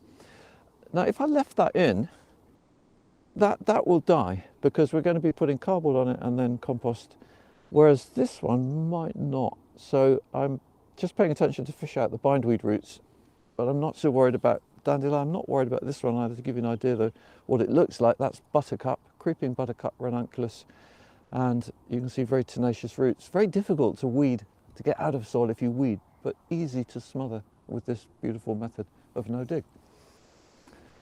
And now we'll have a look at different composts. That I'm going to use a bit of all of them today, and I want to show you what they look like, just so you're familiar with that, and to be assured that you can use any kind of compost for this process. This is homemade compost that we made here 7 months ago, last summer, and then it was turned into where it is now. We just turn it once, and that was in late September, and this is what it looks like. And you can see it's not perfect compost in terms of the consistency is uneven. There's quite a few little bits of wood. I found though that this works really well for growing pretty much any plant, vegetables, flowers. And just on top, partly because there's quite a lot of wood in here, that's fantastic for soil fungi, all the mycelia. There's lots of food there for them, and it slowly decomposes while it's sitting on top of the ground and becomes wonderful food for soil life. And when we're putting it on top of cardboard, as the cardboard decomposes, all of this then becomes available for the soil organisms to eat. This is a heap of horse manure, which is 1 year old exactly. It was fresh manure a year ago, and we fetched it from the neighbour's yard and used it to make a hotbed in the greenhouse for propagating plants.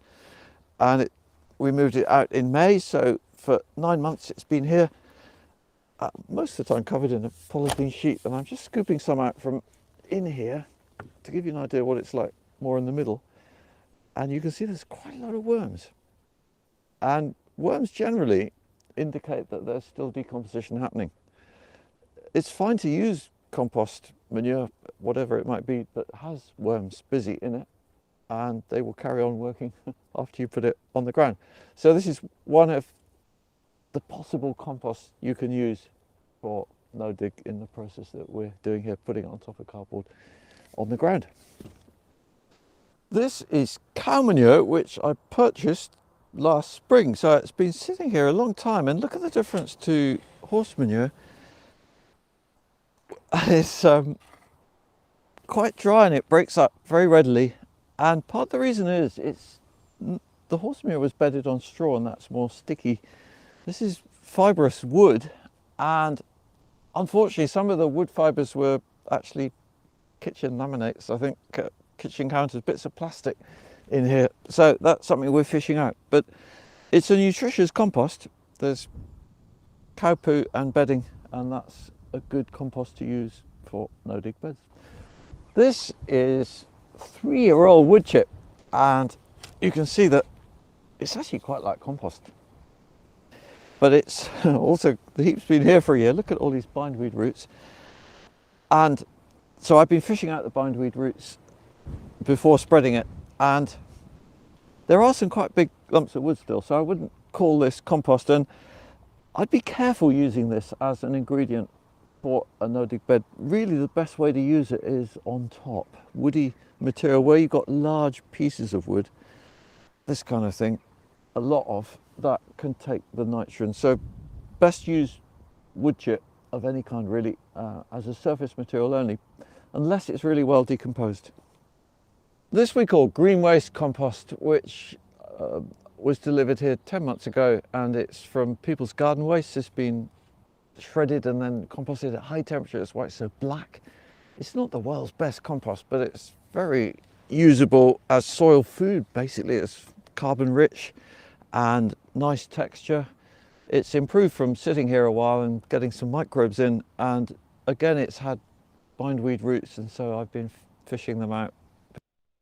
Introducing indestructible shoes with... I'm trying to fast forward. I'm like, hey, he done got me lost. I just wanted him to show how you put the cardboard, and he uses compost mostly. I just put soil on top of mine. I did go ahead and purchase some wood chips. That'll eventually break down over time, but I just wanted to discourage the weeds from growing around the bed, and then sometimes it'll spill in. Let me see. Okay. Cardboard, there's many options according to what you might have bought recently or what you can scrounge from your neighbours. And one important thing is just to remove all bits of tape, any staples you might see. You don't want any plastic on your cardboard. You don't want to use shiny cardboard. I don't recommend that. It doesn't decompose nicely and you end up with little bits of plastic in the ground. So just matte brown cardboard is great. If it's got writing on, printing, that's usually fine. That's vegetable-based inks, so they will decompose, and we just break them open like that. The only snag with an empty box like this is you've got these little gaps here, and sometimes we'll put other bits of cardboard under them if you want total light exclusion. There are many ways of doing this. The ideal would be if you've got bigger bits of cardboard, like you bought a fridge or a bicycle or something, or ask a shop. They might well give you those plumbers, merchants for boilers and that kind of thing. That would cover a big area very nicely. Otherwise, when you've got small pieces like this, you've just got to overlap them to make sure that there's no light coming through so the weeds can't grow. So that's what you'll see me doing.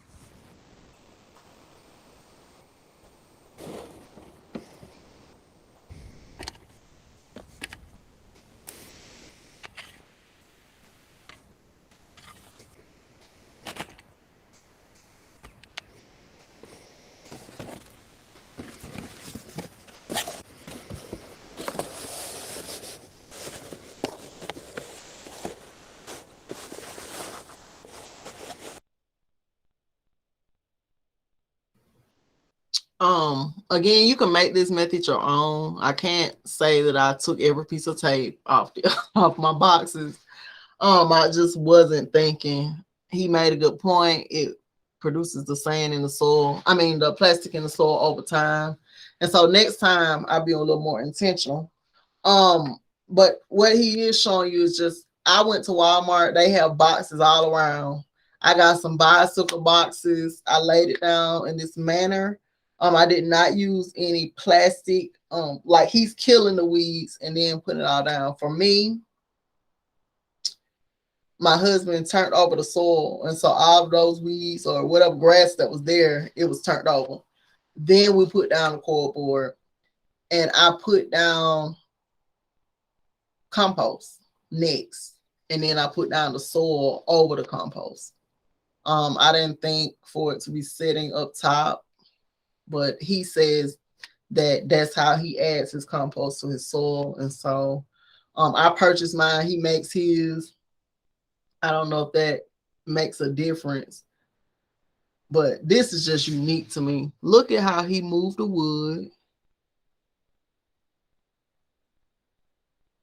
Let me unmute it. Hold on.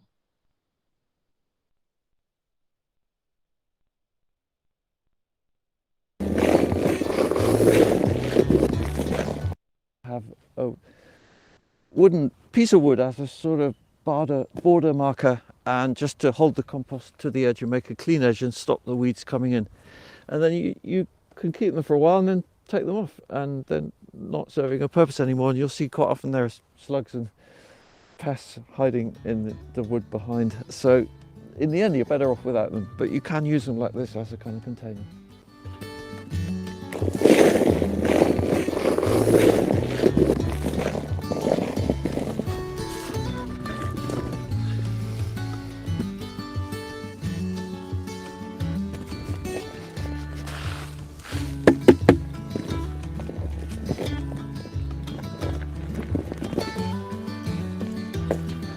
This is the wood chip, and I was going to spread it, and actually I'm not going to. It's more wood in here than I'm comfortable with to use as a bed ingredient. And so this is a fantastic mulch for pathways, and that's what we shall use it for. For example, if this is going to be the bed, and then you could lay cardboard on the weeds and put this down as a mulch for your pathway, and it will feed the soil in the pathway, which is very important as much as in the beds. Your plants root into the pathway. And we're going to just finish off the bed now with some fine compost from the sack. Do you need to wet the cardboard? That depends where you are, and it depends on the time of year. So here in a maritime temperate climate, United Kingdom, it rains a lot, and I'll be amazed if it doesn't rain enough in the next week that this cardboard will be fully wet. If you're in a damp climate where the rainfall is erratic, then I would, or you're doing this bed making at a dry time of year, which can happen here sometimes, then I would wet the cardboard before putting on the compost like this. So you've got options there, just according to climate and weather. You can see how this compost is super fine and makes a lovely surface. And you know, we have a nice surface now for sowing and planting. I could make a little hole in here and pop in a plant. In fact, I will do that in a minute. And just to make that point, what I wouldn't want to do at this stage is puncture the cardboard, because at the moment, for the next 6, 8, 10 weeks, that cardboard is still intact, it stays intact, and it's a light barrier to stop the weeds growing up through. They'll be trying. They're still growing underneath it in darkness, and then they exhaust their roots because they can't grow anymore because they haven't got any light to photosynthesize, so they die just down there. So we want to keep that cardboard intact now. And then what I'm often asked is, how do the plants that we put in the compost root through into the ground? And that's what happens and can happen after 6, 8, 10 weeks. When the cardboard decomposes, the plants that we have growing here can root through into the soil below, which becomes available to the vegetables or whatever you're going to grow on top.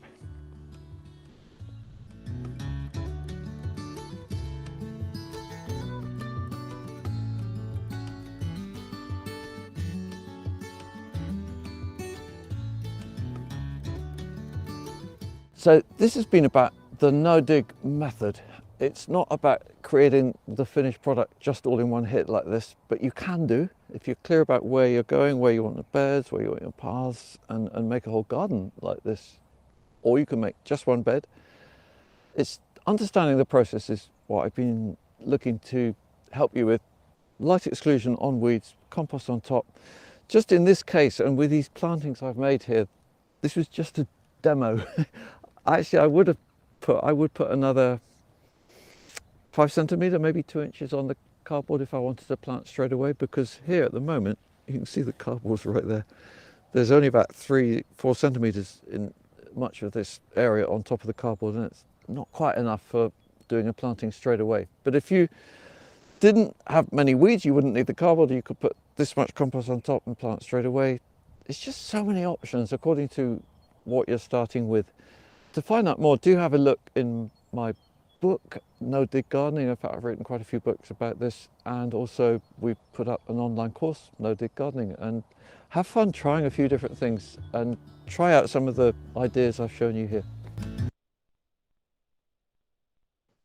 Yeah, I love me. My elderly just out here gardening. He healthy. But yeah, that's the method I'm using this year. And so, of course, y'all will see how that turns out. I just want to encourage you, like I say, to make your space your own, to be creative, and not to give up. You can plant whenever. Don't let us studying these cycles discourage you from planting whenever your intuition is telling you to plant. Sometimes you have to just go with spirit and what spirit is leading you to do. Again, the new moon is on Friday. We're going to set some more intentions. And we are also going to actually transplant. Me not being able to work outside today just equals me going out there earlier tomorrow and getting it done. I will post pictures of the before and after so you can see. He just made me think. I did that plot is next to a tree, and so I may not even cut holes in the cardboard. I might have to just add more soil on top, because he was saying that the tree roots are going to be hard for that plant to grow and form its own root system. So now that's why I love gardening. It just triggers other thoughts. And so for me, I'm going to go and research the pecan tree. We have like 5 pecan trees here. They were here. And this year we intend on harvesting the pecans. So now I feel like we're disturbing that area. And we still gonna move forward. We might have to just add some more dirt, but nonetheless, make it your own.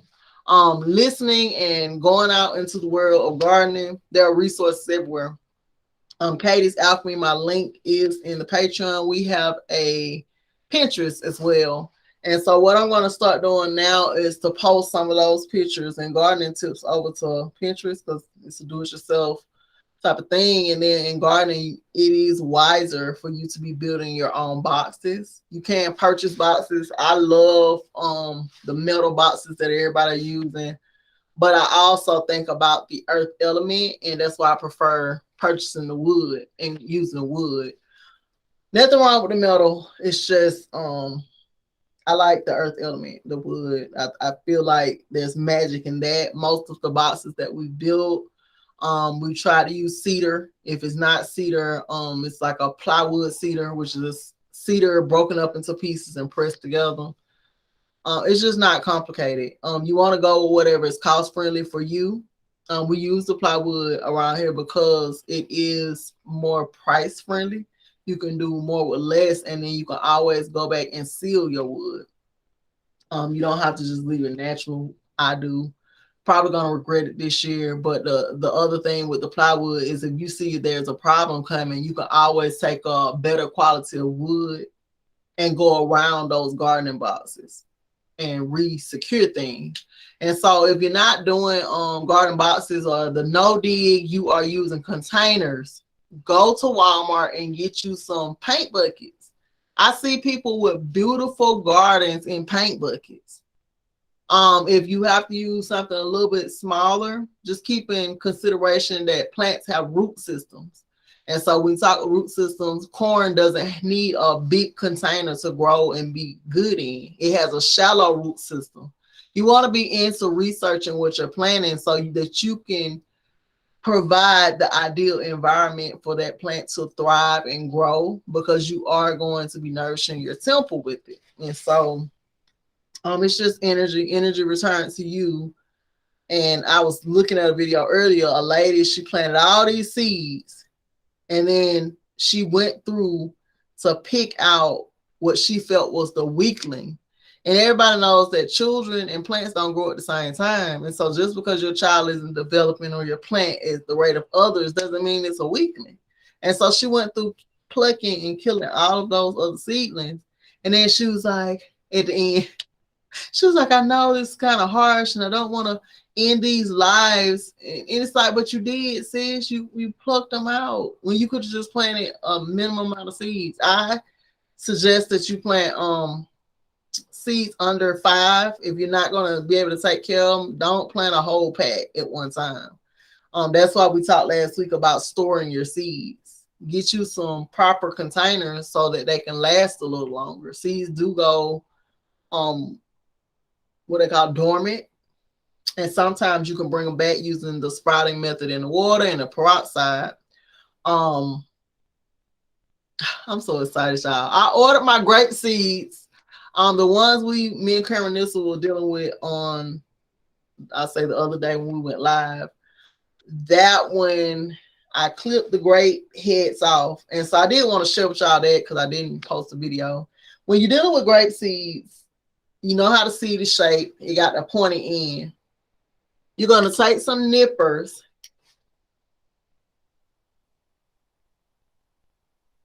and clip off the pointy ends and soak them in water for grape seeds. Preferably fresh grape seeds. I think mine are not sprouting because they're kind of old. It's grape seeds I've collected over time. But just in general, once you clip that head off of it, the new grape is going to sprout out. Now, this is not the natural order of things. If you have time and patience, just keep soaking them grape seeds. You can actually put grape seeds in water and sit it in the refrigerator. What it'll do is imitate a winter, and then you bring it out a week later, and then you can go ahead and continue to soak or put them in tissue paper. I told you all about that method our first class. For me, I did not put my seeds in the refrigerator.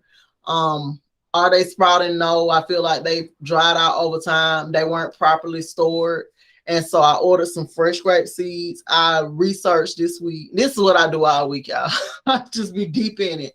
I researched the grape that is indigenous to here. I sprouted from the soil. I want to be growing everything that sprouts from the soil. And so that is the muscadine. And it was magical because I grew up eating muscadines. We didn't have a lot of the other grapes. We didn't. And so the muscadine is indigenous to here. It has more of a resistance when it comes to pests and diseases because it's from here. It's healthier here. And so those are the grapes that I'm going to grow. Once I get those seeds in, I'm going to go out there I'm going to sprout them in the house, number one. Get my seeds sprouted. And then I'm going to plant mounds of dirt along the fence line. We're going to dig into the fence line, and we're going to add some soil and form mounds so that we can know don't cut here. Don't disturb the soil here. And we're going to get those grapes out there on that fence line, and we have enough fence to grow us enough muscadines. We're good. They're very good for, they're considered to preserve your youth. Grape resveratrol is good for your brain. Your just in aging, your brain starts to deteriorate, and so it's good for that. A lot of people take grape seed extract. I'll probably get into extracting once the grapes start coming in more and more, but it takes about 3 years to harvest grapes. And so I just want to get them out there. I've been called to that. I posted in a Patreon the grape cure. Once we get enough growing, I do want to try the grape cure. I believe in cleansing. And so I've heard about the grape cure from several people. I just didn't want to go to the store and be buying grapes I would rather do it here. If I can pick some grapes and eat them and eat enough to just do a sort of a cleanse that sits well with my soul. And so we'll be doing that. We'll be getting into the growing. I pulled back out the orange watermelon. The seed did not sprout. And so I'm going to sow some more of these. I'm so mad. I had one yellow watermelon to sprout, one. And so no orange sprouted. So I'm going to go back into the lab and sprout some more of those. I also intend on these. I love carrots, y'all. So I'm going to sprout these too. This is actually carrot tape. And so more convenient. We're going to sow this in a container. Carrots is another thing that don't need a whole bunch of room unless they're going to grow gigantic. We have the yellow container, so we're going to sow some of these too. I'm going to leave this project for my seed though. And like I said, we're going to go in with the salsa mixed peppers. Last year we only had cayenne. This year I want to taste a different variety of peppers. And we'll have those available, like I said, if they grow well for purchase. I dehydrate, and you can just buy them fresh. I would just have to rush ship it. I don't want pepper sitting for too long. So yeah, y'all, I'm going to go on and get out of here. It's still raining. And so I'm just going to take the day and relax. I've been in here researching these plants. I got all my seeds stored properly. Finally, y'all, my seeds were out of control. And so I did get that stored properly. If y'all want to hop on during the week with me, I'll put out a link and we can hop on. I do want to provide y'all with the bonus footage. It's just usually it's just 1 or 2 people that hop on. If you have any questions, we'll open the floor for that. If you just want to share your plant updates, you're welcome to do that there. And we'll just kick it for maybe 30 minutes to 45 minutes, just sprouting if that's what you want to do. But don't forget, if that's not this week, because on Friday we are going to go and sow our seeds. We want to sow and get that stuff transplanted. I do want to warn you all that this is the serious part of this class, because once we get this stuff in the ground and it starts to grow and it stabilizes, gardening is not easy. It takes a lot of effort. And so I want you all to be honing in on your end to get you some rest, especially if you're dealing with areas that get really hot like Texas. I'm out there 9 times out of 10 and it's over 100 degrees. And so I order a lot of coconut water. Stay hydrated, ladies. A lot of coconut water, because when I go out there, I tend to stay out there for hours. And sometimes I don't be drinking enough water. So yeah, any questions? Anybody else want to share before we hop off?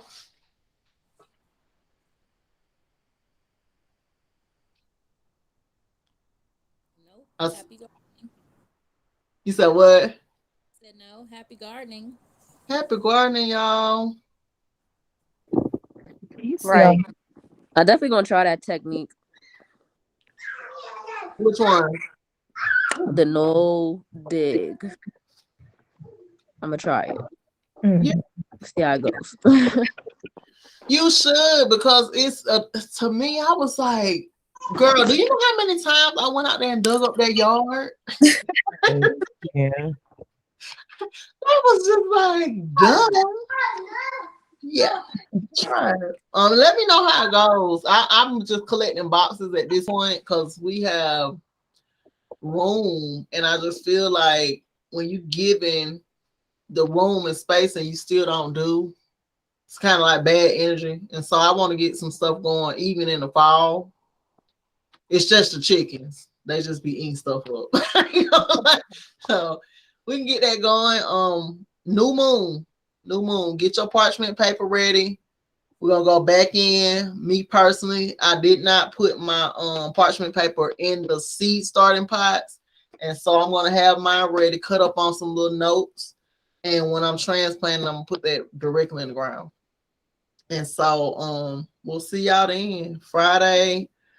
Hopefully it'll be at 3:30. It's supposed to rain this week. We'll see. But either way, even if I have to pre-record, we'll still have the instruction. We're gonna use the same instruction we used for the last new moon. We'll be working with different herbs though. Me personally, this time it's gonna be dehydrated, and I'm just gonna light a candle and add those herbs to a candle. I don't always make sachets and dream pillows and stuff like that. Sometimes it's as simple as lighting a candle and just adding the herbs to the candle. And so we'll get together, y'all. I'll let you all know what's in concrete via email. Y'all check your emails. Mark me not spam, please, so that my email won't be continue to be flagged, because that's what they do. And I'm gonna go on and get out of here. I hope you all enjoy your families today, and get you some rest, ladies. It's time. Our seedlings ain't babies no more. All right, thank you. Thank Peace. you. Yes. Thank you. Have a good day. You're welcome. Have a good one. You're welcome. Have a good one. Were you trying to say something? No, I'm just saying bye. I got distracted. Oh no, it's cool. All right, Candace. I'll see you later on this week. All right. All right, peace. Gotta stop the recording.